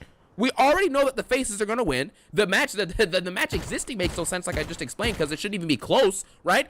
What was the point? What would be the point of this match? And what's the storyline heading into this? John Cena and Roman Reigns, are going to be part-timing it up. They're not going to be barely showing up to build this feud. So what would the point be of this? It's a waste of time. John Cena's wasting his last dates competing in storylines and matches that don't matter and are not maximizing the potential of the greatest of all time having 5 days left within this company. It's embarrassing. We can try. People are trying to really skate around this. There's no other way to get around this, guys. John Cena, as sad as it is, in my opinion, the greatest of all time, he has a certain amount of dates heading into this year. Everyone knew it backstage. The creative team, everyone knew it. The Rock knew it. Cena knew it, etc. And the best possible product that we have gotten has for John Cena to have a bunch of forgettable appearances in this 36-day span.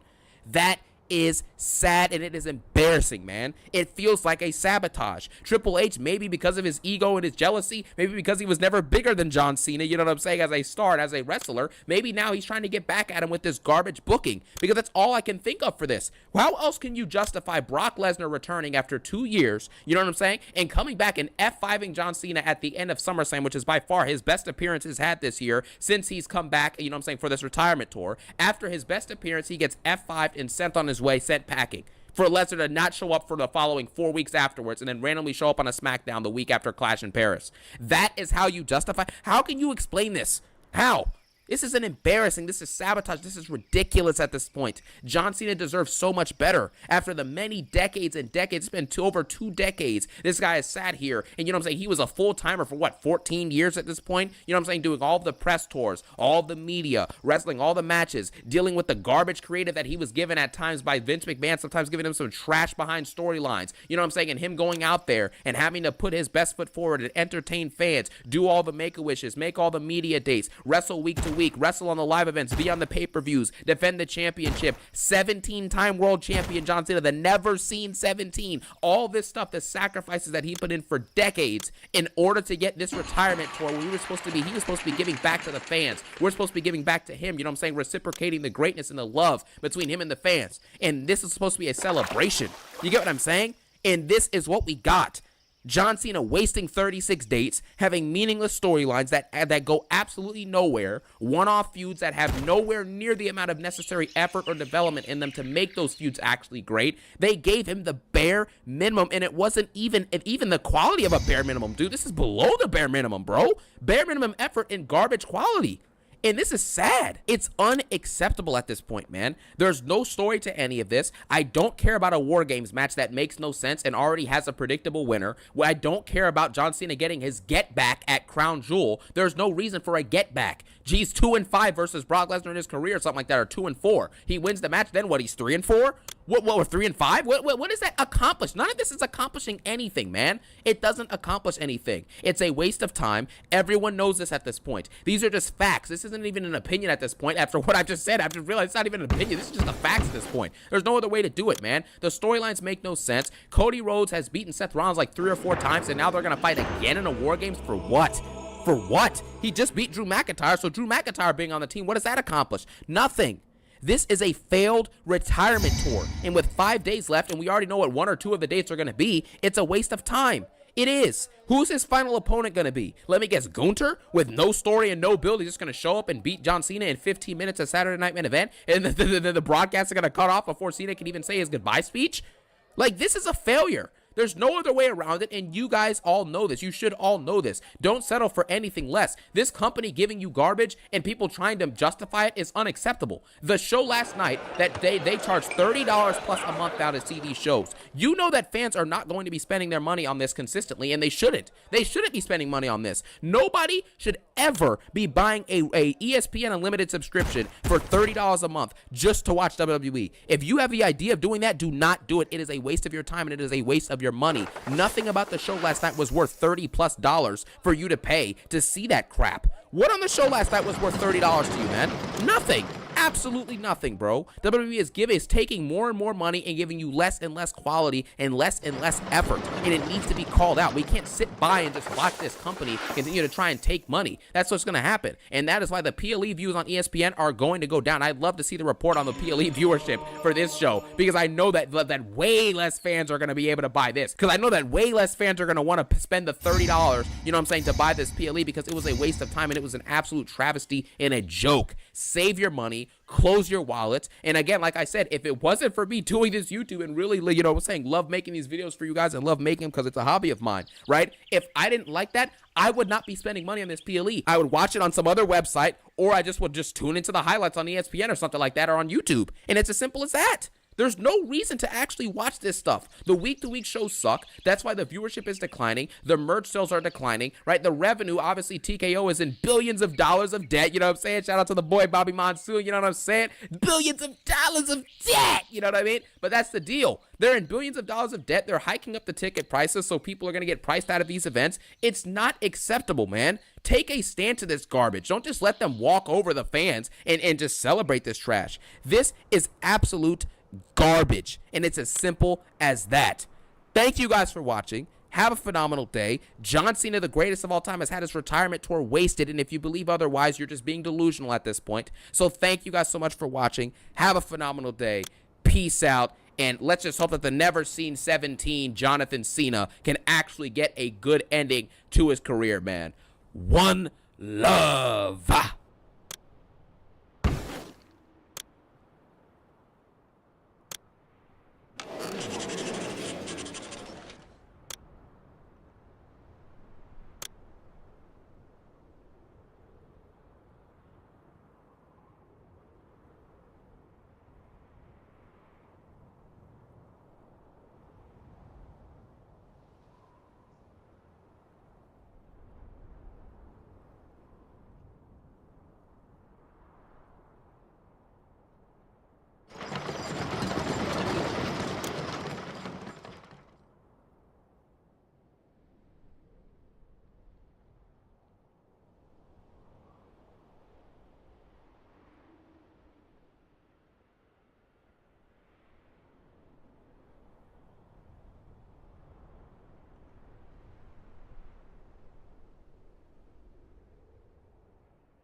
The hater basically watched this event just for the people. I really hope that everyone boycotted it so that they didn't waste like 4 hours of their lives watching this complete and utter trash. Now let's get to it and let's go do it the way we do it, segment by segment. All right, I personally didn't like anything about this show, and the primary reason for that was because of how it started. Triple Ass comes out and he does his thing. He says, "Oh, it's WrestlePalooza." Then he says something that might be one of the dumbest things ever uttered on TV or any other TV derivative. He says, "If this is your first time watching WWE, it is not one person's first time watching this garbage." What do you think happened? You think someone got the ESPN app for no reason? And then they're like, "Oh, let's watch wrestling for the first time ever because WrestlePalooza is on." That didn't happen at all. This will go down as the colossal failure that it clearly was. After this, Cena comes out with the children, but not before Brock Lesnar, the alpha male of our species, makes his return to wrestling TV and finally is gonna have a match. Obviously, Lesnar rules, and quite frankly, he looked great. You know, all those theories about, oh, he's off the juice, I don't know about that, man. He looked massive as fuck. But anyways, this is a typical Lesnar match. Before the match starts, like I said, Cena comes out with all the children's the nation. You know? And Lesnar comes out, Heyman comes out of nowhere and does the little intro, right? Basically, the match is exactly what you'd expect. Lesnar just starts whooping that ass. It's exactly like SummerSlam 2014. It is a one-sided ass whooping. At one point, Cena does a few AAs, and that's it. Lesnar just beats the shit out of him, does like 1,500 F5s, and then like pins his ass 1, 2, 3. No chance in hell. Then he picks up the ref who's just there, F5s him brutally, picks up Cena, one more F5 for good measure. Lesnar's the fucking man. I really hope Lesnar just goes after Cucky Rhodes next. After this, it's time for the Usos match. Now, after seeing Lesnar and Cena, I don't think anybody gives a shit about the rest of this mediocre card. You know, the rest of the card felt like an episode of Monday Night Raw. So, you know, in due course, we're going to see this match on Raw as well, but we see it here today. The only difference is that Jimmy Uso is now in this match because we have seen The Vision versus Jey Uso like 1,000 times, you know? So it's the Usos versus The Vision with LA Knight as special guest referee with absolutely no reason whatsoever. This is a typical ass match. Nothing good happens, everything bad happens, right? There's all this chaos going on, and somewhere in this circle jerk is the idea that LA Knight is the special guest referee, meaning that is he gonna do something? Is he gonna screw someone over? You know, is someone gonna attack him? There's a part, and maybe I misheard it, but Jey Uso does like a dive, like a tope suicida, and almost hits LA Knight. And then LA Knight's like, was that meant for me? And Jey Uso says, maybe. Like, what a retard, you know what I mean? Even if it was meant for him, you just lie and don't say anything about it, you know? But anyways, the match eventually ends with this weird spot. Jey Uso pushes LA Knight out of the way of a terrible looking double spear. Quite frankly, let me say it to you like it is. Braun Breaker, I like the kid, but he needs a new finishing move. The spear is just not that good for him. Simple as that. If you're Lashley or Moose, you know, who are like 50, 60 pounds bigger than Braun Breaker, it makes sense. Also, Braun Breaker does a lot of other moves that are spear-like. So he does this jumping shoulder block, right? And when he does the jumping shoulder block, I can't help but think to myself, why didn't he just do the spear? You know? Why didn't he just go for the spear? He went for a jumping shoulder block. He could have just speared the guy. You know? It's the same thing with like Roman Reigns. You know, sometimes he does like a jumping clothesline, and I'm like, why don't you just do the Superman punch or the spear? You know? It doesn't make any sense. Wrestlers that have moves that are normal, that are similar to their finishing moves, are stupid, right? Imagine if someone's finishing move was, I don't know, the power bomb, right? And then he also had a move where he lifts the guy in a power bomb and then just throws him and uppercuts him, you know? It's like, you already have him up for your finisher, just do your finisher. It doesn't make any sense. And a lot of wrestlers have this problem, but I never understood it, you know? It would be like if Triple H, you know, had the pedigree and he also had a move where he just double underhook submission someone. Just do the pedigree, cuck. Anyways, that's the problem, in my opinion, with that idiot Braun Breaker. In addition to this, he did a double spear and it looked like shit. A lot of Braun Breaker's spears don't look good. Some of them look devastating, but a lot of them look like shit. And we always have to pretend that he, like, does it in a devastating way, you know? Like, for some reason, Michael Cole never says, nah, he didn't get all of it for the spear, right? He tried doing a Frankensteiner or whatever, a Breakensteiner, right? It failed completely. Nobody gave a shit. And then the other guy just flipped off. Like, one of the Usos just flipped afterwards. And then, like, Corey Graves or Pat McAfee or someone was like, he didn't get all of it. And it's like, all right, man, we get it, dude. Like, nobody in this match is, like, good enough, you know, to be on TV, if we're being honest. Even Braun Breaker, like, the amount of stock that he's lost since joining the Vision is, like, insane. I didn't enjoy this match at all. The heels win. During the match, we're told that the Usos are one of the greatest tag teams of all time, which may or may not be true, but certainly is an accurate point because they're presented as such. You know, whether the hater likes it or not, they are presented as one of the best tag teams of all time. So you would think that the best tag team of all time can beat up two unaccomplished losers, especially considering that one half of the best tag team of all time was recently World Heavyweight Champion and Royal Rumble winner. But you would be wrong if you thought that. In fact, you would be retarded. Now, if that weren't bad enough, well, there's a lot worse things that happened tonight. First, the next match that we had to tolerate was Io Sky versus Stephanie Vaquer. The entire philosophy of this match is Stephanie Vaquer has a nice ass, because that's the only thing here that could possibly draw in viewers. And quite frankly, like, jokes were made about it. I forget who it was, but one of them was like, oh, I'd love to kiss the devil tonight. I think it was Wade Barrett. Sounds like a Wade Barrett thing, right? When she did the devil's kiss, which effectively is, look at my ass, everyone, right? Because it's a stupid-ass move. Stephanie Vaquer, all things considered, she's good at what she does, you know? And quite frankly, she's better than Io Sky, which is all that should matter in this match, right? Stephanie Vaquer is trying to learn English.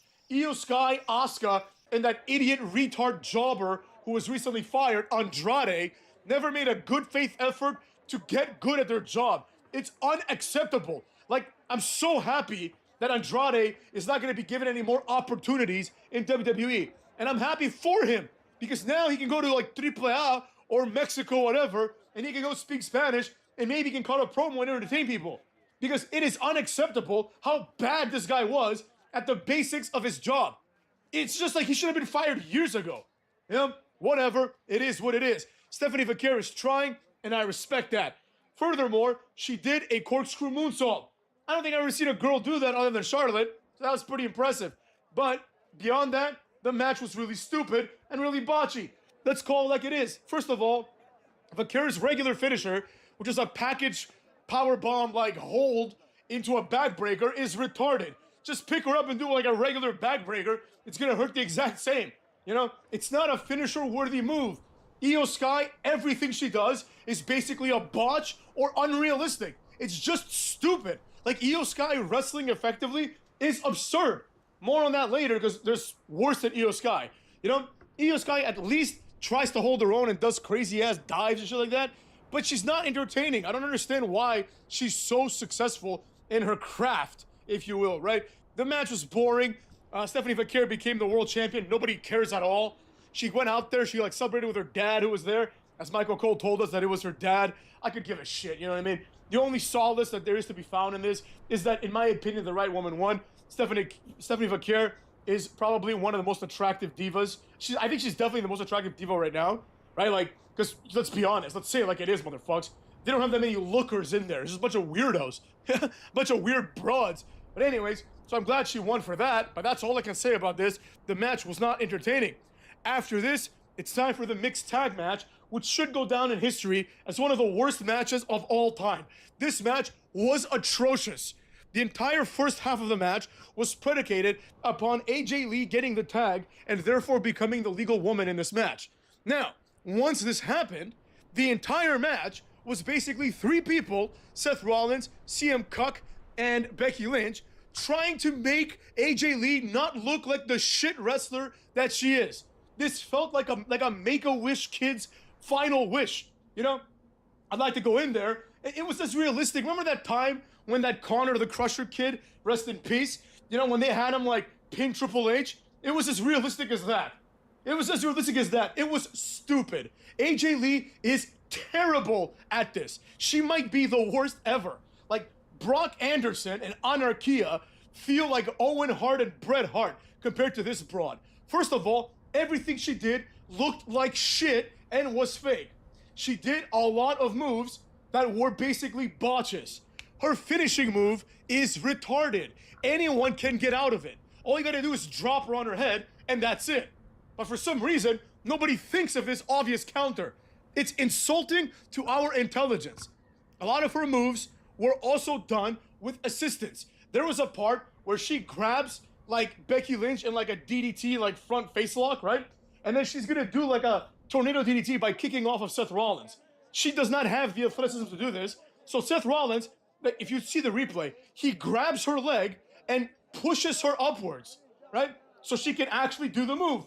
Now, that's fine and dandy. People help each other out all the time. But then Seth Rollins has to feel the indignity of pretending he was kicked and falling down. I mean, this is just laughable. Like, you can see in the replay, he just grabs her leg and pushes it upwards, and then he just falls. If this is the WWE heavyweight champion, whatever, the world heavyweight champion, this is not Funaki. This is not James Ellsworth. This is the second guy in the company. And he's getting his ass beat by a little girl, and to make matters worse, he's kicking his own ass because she can't do any spots or any moves. This match was filled with terrible ass couple spots. There was one where the girls are on one table, one announce table, and the men are on another announce table. And there's a part where Becky Lynch and fucking AJ are just standing there like retards because they have no actual coordination. These four people have no chemistry. And quite frankly, aside from Seth Rollins, who is like passable as an athlete, the other three people here don't have one athletic bone in their body. They're all awkward nerds. You can just tell by looking at them. Like, they're awkward fucks. So everything looked awkward. So it's like these two dipshits, Becky Lynch and fucking AJ Lee, are standing on the table just waiting. They're not even pretending to fight. They're just literally standing there for like 3 seconds. And then Becky throws AJ onto the table. The table breaks awkwardly because even the table is embarrassed to be involved in this match, right? After this, Becky and fucking AJ end up in the ring. Becky goes for the manhandle slam, which is countered into the Black Widow, and then Becky taps out, right? It should also be noted that there was a part where AJ Lee puts the Black Widow on Seth Rollins, and he nearly taps, right? I mean, this is the World Heavyweight Champion tapping to, like, a child. Like, this was just so insulting to the intelligence of everyone involved, you know, that, like, including AJ Lee, if we're being honest. It's like she must come out there and feel like she's retarded. Like, can you imagine? She comes back to Gorilla and people are clapping for her. Like, she knows they're lying, you know? She knows that she sucks. There's no way. No one can be this stupid. You know what I mean? This was really, really bad. I fucking hated this with every fiber of my being. And I'm not exaggerating when I say this is one of the worst matches of all time. Nobody involved in this match is worthy of being on TV as a wrestler. I'm sorry. This has to be said. CM Punk, absolutely not. Seth Rollins, he's skinny, fat, and quite frankly, even though he's good in the ring, he's not believable at all. He's a fucking cuck. Like, you can just look at him and you'd be like, this guy is a fucking pussy in real life. And quite frankly, you have to have a little bit of masculinity if you want to be presented as someone who could be a world champion of anything. In the men's category, at least. Right? It's just ridiculous. It's like, I couldn't help but think during the match, I had this thought multiple times, this intrusive thought. I was like, imagine if Abyss from TNA just comes in here and just black hole slams everyone. Like, that would be so great. Or if Kane came and just chokeslammed everyone. Or if the Dudleys came and put everyone through tables. That's all I could think of because this was such a low-level match. This was worse than an indie match. Like, you can go to your nearest indie fed, right, that wrestles in front of 3 people, and this match was worse than every match you're going to see there. This match was atrocious. It was one of the worst things in human history, and I fucking hated it. And after this match was over, I took a fucking break. I couldn't wait for this event to be over. I went, I took a piss, you know what I'm saying? I washed my hands, I ordered some food. It was a good time for the hater. After this, the main event starts. This is a complete waste of everyone's time. The only question that is to be asked here is anything going to happen because this is supposed to be a big deal. The answer to that question is absolutely not. It's Cucky versus Drew McIntyre. The match is your typical Cucky Rhodes match. He gets his ass beat, he no-sells, and then he hits the crossroads and wins. That's exactly what happened. But to make matters worse, the character assassination of Drew McIntyre continues, right? Drew McIntyre, he comes off as being retarded once again.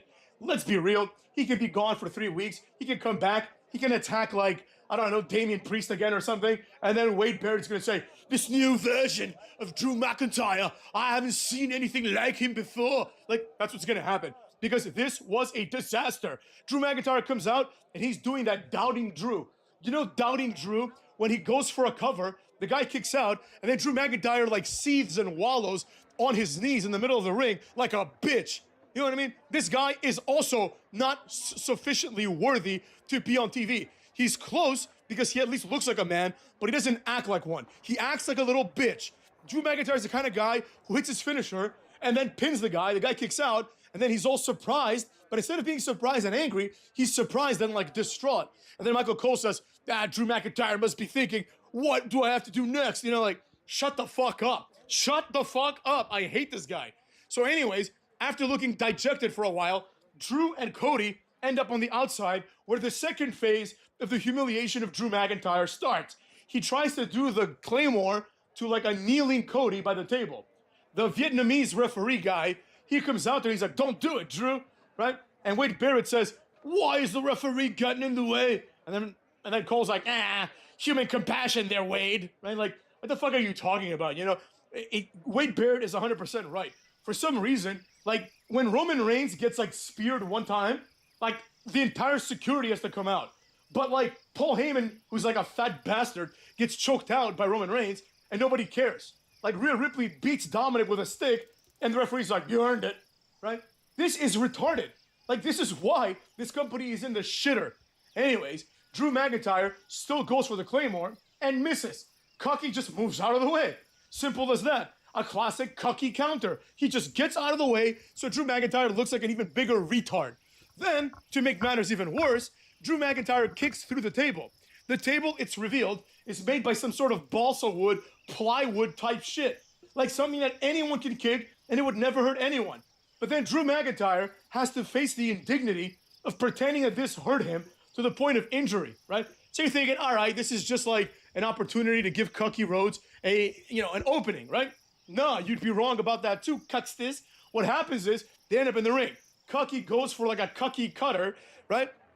And Drew McIntyre just Glasgow kisses him right in midair, meaning he headbutts this bitch, and then he gets ready for the Claymore, right? But as he goes for the Claymore, lo and behold, he runs, and then he slides on his knees. A natural position for Drew McIntyre. And I don't even mean that as a homosexual joke. I mean that Drew McIntyre, the character, is on his knees an inordinate amount of time. Like, a significant part of Drew McIntyre's career, he's on his knees. Like, I can't be the only one who has noticed this. Like, remember, and I'll say this again, remember when there was that loose group centered around Baron Corbin? It was Baron Corbin and Lashley and Drew McIntyre were his lackeys, and he was going after Roman Reigns. Remember that group? Every time they would like beat this shit out of Roman Reigns on like Monday Night Raw, and Baron Corbin and Lashley would stand tall and raise their hands. And Drew McIntyre would be on his knees, like near Roman Reigns, and he'd be like, you did this, Roman, right? And he would like flip his hair. Like, Drew McIntyre is a little weird, man. You know, like, I get it, he's Scottish, maybe it's that, but he's fucking a little weird.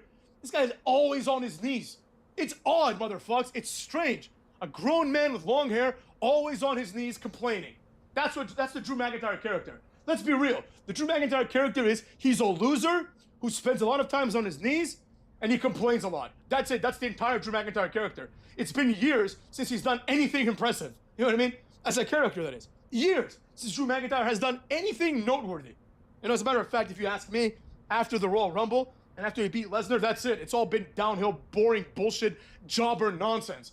And this is no different, motherfucks. So as Drew McIntyre slides on his knees like a little girl, after he can't muster the strength to do the Claymore, Cucky just recovers, runs off the opposite turnbuckle, right? And Drew McIntyre, not knowing what's happening because he's retarded, turns around and gets Cody cuttered in the middle of the ring.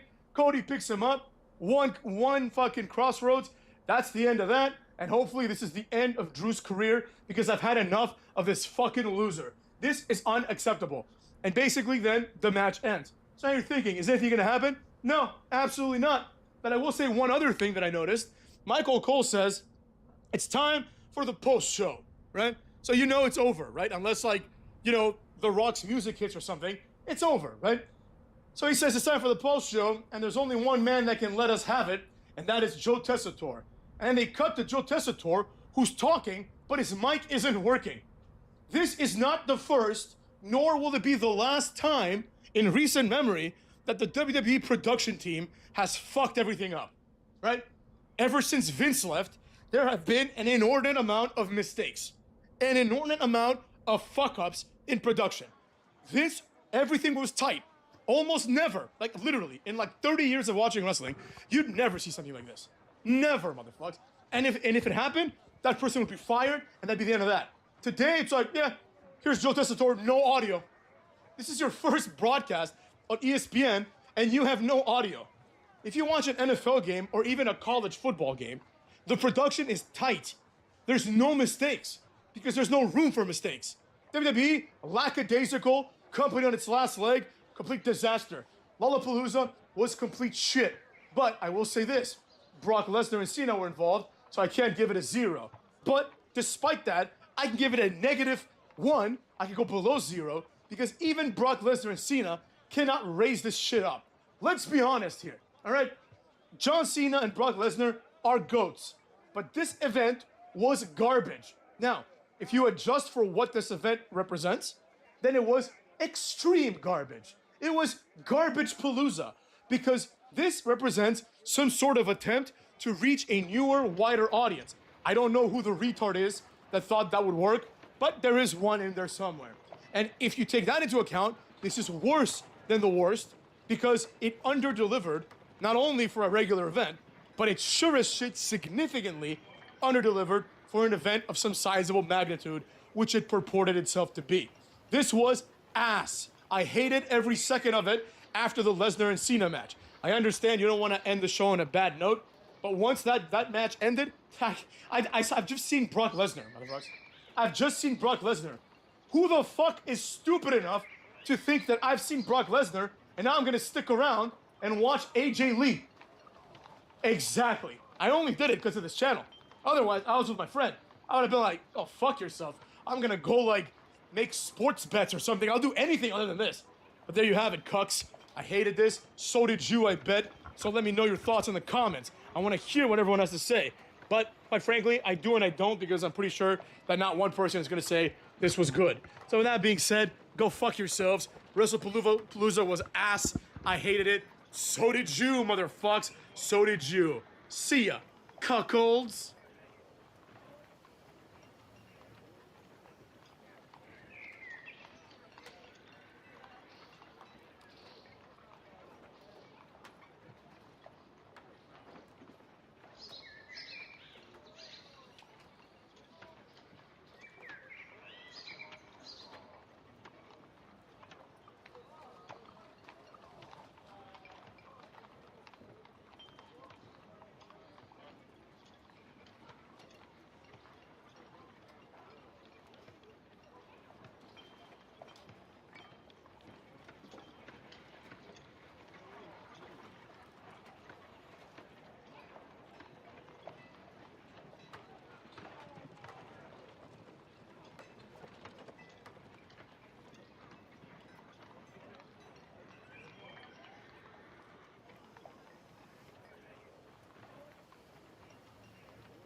Welcome to a new era. This is a new era. That's what we do here at WWE. That's what we do here. This is gonna be great. You're gonna have a lot of surprises. You can expect a lot of surprises. Well, guess what, Triple H? I expected a lot of surprises. And what did I get, huh?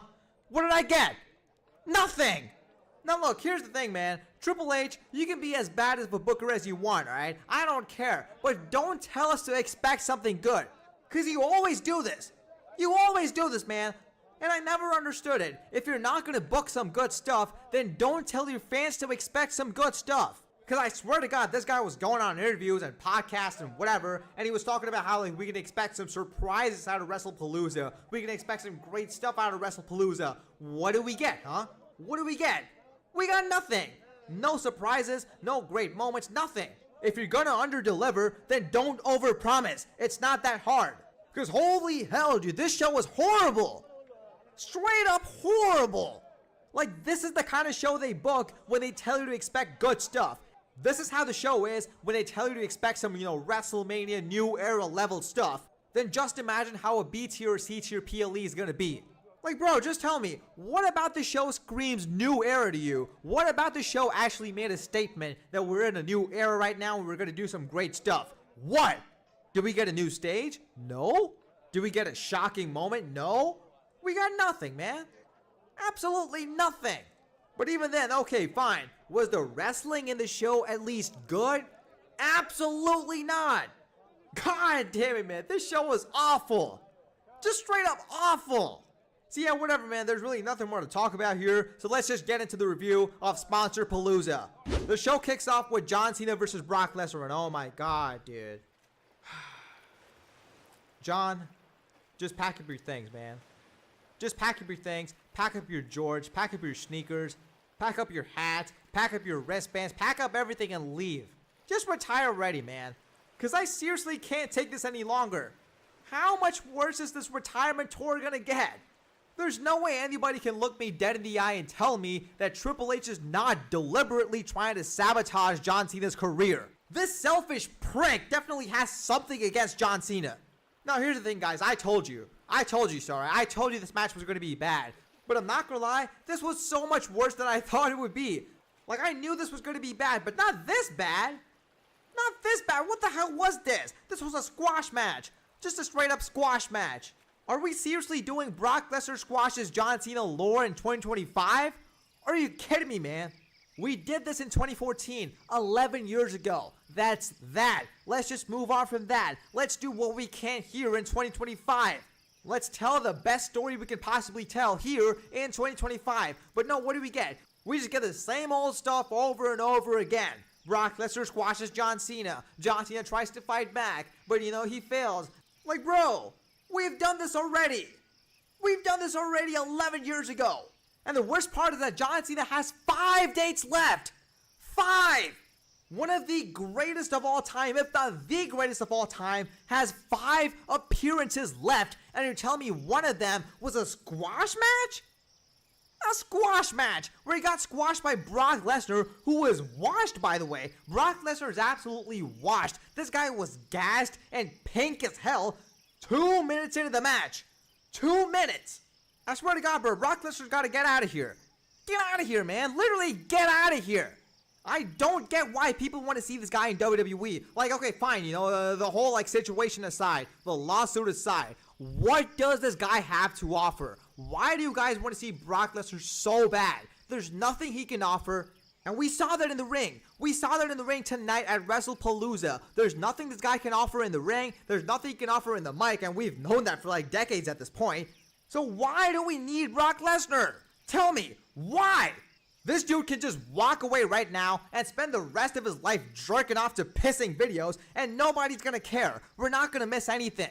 He has nothing to offer, and the worst part is that we're still doing Paul Heyman and Brock Lesnar lore in the year 2025.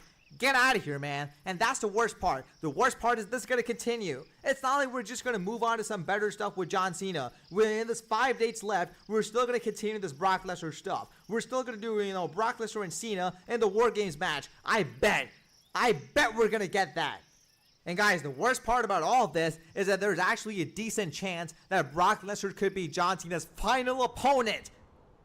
Whatever, man. At this point, it's just like whatever, you know. So yeah, obviously we just get a bunch of finisher spams, and then it was just basically a squash match, you know. Brock Lesnar just beats John Cena, and yeah, John Cena got squashed in one of his last appearances ever. Wow, Triple H sucks, dude. This guy sucks. How is it even possible to be this bad of a booker, dude? There's no way. Like, I remember watching the Unreal documentary where Triple H told John Cena, like, hey, you know, we're going to try to make this the best we can, you know, this whole, like, retirement tour. And John Cena said that his career is like a 200-page book, and it'd be really hard to make the last page so bad that the remaining 199 pages are ruined. And John, I hate to break it to you, but Triple H somehow figured out a way. He ruined the 199 pages. He did. So, yeah, this match was just... it was... Oh, my God. It was so bad, dude. Like, I don't even know what to say. I don't even know what to say. It was the worst match of the retirement tour. Definitely. It was definitely the worst match. Even worse than WrestleMania 41. Worse than the WrestleMania main event with Cody. And I see people defending this match, saying, oh, it did the job, though. It did the job. You know, it made Cena look like a really strong babyface. It made Brock look like a really, strong heel. Like, who cares? We did that already in 2014. We're not supposed to be doing that now in 2025 when John Cena has 5 dates left. God damn it, you fans are stupid as hell. You guys are stupid as hell. Oh, but the kids are crying, though. The kids are crying. Who cares about the kids? These kids weren't even born when John Cena was in his prime. They grew up watching Roman Reigns. Whatever, man. I'm just going to give this a rating and just move on. I'm going to give this, like, let's see, 0.5 stars. Yeah, I think that's fair. So, yeah, there's really nothing more to talk about here other than the fact that John Cena's retirement tour is absolutely cooked and beyond saving. I mean, it's been that way for months, but even then, it still had some hope. But now it's just gone, dude. Like, all hope is lost now. Just forget about it. This retirement tour sucks. John Cena's career is cooked. So yeah, with that being said, let's just move on. Anyways, then we hear Uso!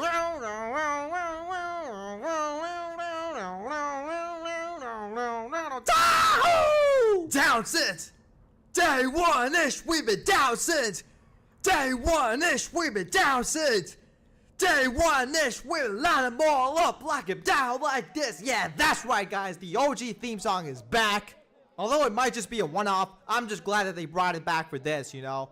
So yeah, then we get the Usos versus Bryan and Bronson. And obviously, you know, LA Knight was a special guest referee. I don't know why I said obviously, you know. It was a last-minute decision that they made in the pre-show for WrestlePalooza. And honestly, I don't get it, you know? Like, LA Knight clearly has beef with Bryan and Bronson. That's who he hates. I get that he kind of has beef with Jey Uso, but like, come on. It's nothing compared to the beef he has with Bryan and Bronson. Obviously, he's going to be, you know, partial to the, the Usos. Obviously. So yeah, I didn't like the fact that LA Knight was a special guest referee here. I think this should have just, you know, straight up been a traditional tag match with the Usos and Bryan and Bronson. So yeah, obviously we get a bunch of referee shenanigans. LA Knight pretending like, you know, he didn't see Jey Uso hitting someone with a steel chair and stuff like that. That was pretty funny. That was a cool moment. And yeah, this was a pretty fun match. Nothing too crazy, but yeah, it was still pretty fun. I did kind of enjoy this. Like, kind of, you know. I didn't, like, really enjoy this either. Just, like, kind of. And I do think they had to end this match early because, like, Jey Uso got hurt or something. Because, you know, Jey Uso was swinging the chair on Braun Breaker, and he accidentally, like, you know, he busted himself open. Like, yeah, Jey Uso sucks so much that he busted himself open with his own chair shot. But anyways, yeah, all jokes aside, I do hope Jey Uso is okay, you know. Even though I'm not a fan of him, I never want him to get hurt. So yeah, I do hope it's nothing serious. I hope Jey Uso is going to be okay. But yeah, they had to end the match early because of that. I did see LA Knight call for the spear immediately, and they finished the match. Bryan and Bronson obviously win. So yeah, this match gets, you know, 3 stars from me. Like I said, nothing too crazy. And again, you know, it's just like there's nothing about this screams new era to me. It's the same thing. This was a Raw match, dude. This is like a Raw main event. Like, nothing really progressed here. But yeah, whatever, man. Who cares at this point? Let's just move on. Anyways, then we see Stephanie Valkyrie versus Io Sky. Best match of the night, period. Just amazing. Start to finish, just amazing match, dude. Just a classic. Yeah, that's right. I'm going to go ahead and call this a classic. That's what this was. Amazing match. And obviously, there really isn't that much to talk about here because, you know, obviously, the build-up to this match was horrible. We had, like, 6 words. Each of them, you know, Stephanie Valkyrie and Io Sky each saying 6 words to each other. So yeah, that's an absolute disgrace. They absolutely 100% stole the show. And yeah, as expected, Stephanie Valkyrie wins. She's the new, you know, WWE Women's World Champion. Congrats to Stephanie, obviously well deserved. I did see some people say that it's too soon for her to win a world title, and it's like, come on, man. Stephanie Valkyrie can literally out-wrestle 90% of the roster. There's no reason why she shouldn't be a world champion. So yeah, great stuff, great everything. I loved every single second of this match, but I do hope it was a little bit longer though. I think this match did have the potential to be better than, Rhea versus Io Sky at Evolution. But, it obviously wasn't that good, but it was still a classic. I still really like this match. I'm going to give it a 4.5 stars. Without a doubt, match of the night. So once again, congrats to Stephanie Valkyrie. Let's just move on. So anyways, then we get the match that I was looking forward to the most. That is CM Punk and AJ Lee versus Seth Rollins and Becky Lynch. Now, this match wasn't anything crazy. If anything, it did have some botches here and there. But overall, it was a pretty fun match, I'm not gonna lie. And that was exactly what I was expecting. I wasn't expecting a 5-star classic. I was just expecting something fun, and I think that's what we got here. I mean, yeah, I do think it could have been better, like a whole lot better. Because there's some parts of this match that, just looked sloppy, pretty botchy. Some spots didn't end up looking too well. But, I mean, AJ Lee did look pretty good in the ring. Not like great or amazing. She just looked good in the ring, I think a lot of people have deluded themselves into thinking like AJ Lee was some kind of like Bret Hart in the ring or something. Like, no, just no. No. But she was still pretty good, and I do think she's going to get better in no time. And of course, Becky Lynch, I think, did a great job at carrying AJ Lee in this match. But anyways, yeah, I still stand by what I said in my Raw review. I think AJ Lee should have returned in a singles feud with Becky Lynch. I think her first match back should have been against Becky Lynch. And then we could have done this tag match. Because I don't know, I just wish AJ Lee had, more spotlight in her return.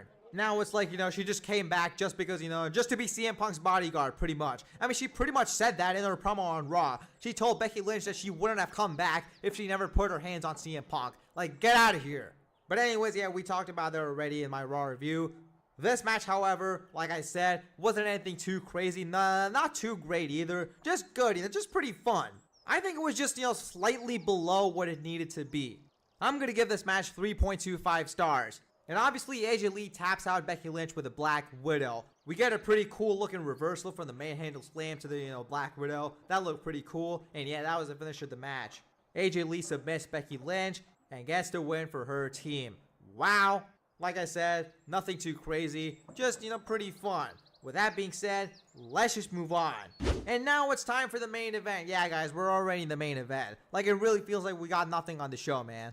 Like, the show was just nothing, let's be honest here. And the main event is Cody Rhodes versus Drew McIntyre, which had 1 week of build-up. Like, come on, man. I'm not gonna lie, I do think it was the right decision to have, Drew McIntyre, Cody Rhodes main event. Because the WWE Championship match, main eventing their, new era show, yeah, it kind of makes sense, I get it.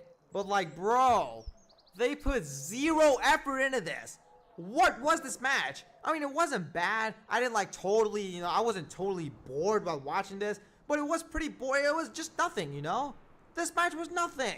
This is like an average SmackDown main event. This was not a pay-per-view main event at all. And they had so much going on in this match. Like, dude, it's not that complicated. It's really not that complicated. Like, look at this match, dude. We did some spot with, Cody Rhodes trying to, he was, injured or something. He had, CTE or something. I don't even know. Like, he was glitching before every single move or something like that. Because, obviously, we gotta protect Cody. We gotta protect Cody. He can't look weak. Like, bro, why does every match need some kind of weird shenanigans? It's like, oh, let's do an injured spot so we can protect Cody Rhodes. And then it's like, oh, no, wait, we gotta protect Drew McIntyre. So let's do a Drew McIntyre, injured spot. Oh, wait, no, but we still gotta, shut up, man. Shut up with all the protection. God damn it. You want to call this the ESPN era? I call this the condom era because of how goddamn protected everybody is. Like, bro, it's really not that complicated. You just have a top guy in Cody Rhodes. You have a top guy in Drew McIntyre. Just have them go out there and put on a wrestling match. That's all you need. Why are you overcomplicating it? But yeah, whatever, man. This match was an absolute mess, dude. Just a whole lot of messy stuff. I don't even know how to describe it. Obviously, it wasn't a garbage match, but it was still so average, and it sucks because, Drew McIntyre and Cody Rhodes are great wrestlers, and I know they're capable of putting on much better matches. So anyways, yeah, and a really bad finish. I don't even know how to describe the finish, by the way. Yeah, it was that bad. Yeah, they made Drew McIntyre look pretty babyface-ish, Drew McIntyre had, kind of a babyface way to lose. It was just so weird, dude. Just so weird. So yeah, anyways, yeah, with that garbage ending, Cody Rhodes obviously retains, and yeah, that's pretty much it. That's it for the show. So where are the surprises, huh? Where's the surprises? Oh, you mean The Undertaker coming out of nowhere? Who cares? He just had an awkward segment where, what did he announce, huh? What did he announce? He announced that Stephanie McMahon is going to be in the Hall of Fame in 2026. Nobody, and I mean nobody cares that Stephanie McMahon is going to be in the Hall of Fame. Nobody! And that's a surprise, huh? That's a surprise that we're supposed to be waiting for. That's a surprise we're supposed to expect for the new era. Wow. So anyways, I'm going to give this Cody versus Drew match 3 stars. And that is it for WrestlePalooza, ladies and gentlemen. And what's the next PLE? Crown Jewel, right? Oh, apparently they're going to be doing this Crown Jewel Championship match. Yeah, they did announce it on the pre-show, and on the post-show, they confirmed, they made it official that we're going to be getting Seth Rollins versus Cody Rhodes at Crown Jewel. Now, I just got a question. How is this going to work? Because, like, last year made it pretty clear that the Crown Jewel Championship wasn't going to leave Saudi Arabia. When when the champion wins the Crown Jewel Championship, they're going to have to leave the championship in Saudi Arabia, and they're going to take home a goddamn ring. And now, what are we going to do now? Because, Crown Jewel's in Perth, Australia, not in Saudi Arabia. So what's going to happen? Is the Crown Jewel Championship going to stay in Perth, Australia? Or are you going to fly to Saudi Arabia again? Like, what? What are you going to do?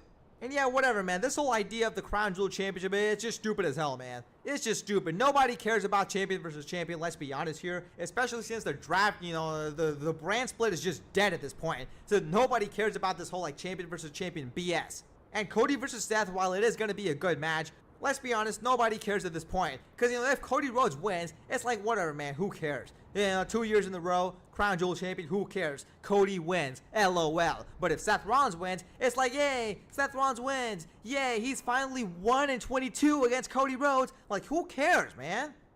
Who cares? Obviously, I think this, this being done so they can insert Cody Rhodes into this whole, like, Vision BS, this whole Seth Rollins BS. So they can do this, all-star tag at War Games.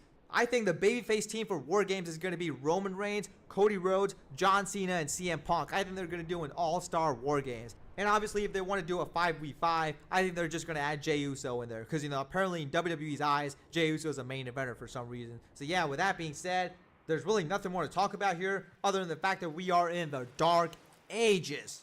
This show was just extremely bad. It was just atrocious. I don't get how anybody can pay $30 for this, man. Like, come on, man. I'm not even going to consider getting an ESPN subscription. I'm just going to pirate the shit. So yeah, guys, that is it for the show. And obviously, if we do a little bit of math and we average the star ratings, we're going to get an overall rating of 5.9 out of 10. -1 tax for terrible build-up, -1 tax for terrible presentation, -1 tax for being $30, and -0.5 tax for telling us to expect some great stuff. So yeah, this show gets an overall rating of 2.4 out of 10. Get out of here. Anyways, yeah, with that being said, that is it for today's video, guys. Thank you so much for watching. I'll see y'all in the next video. Peace out.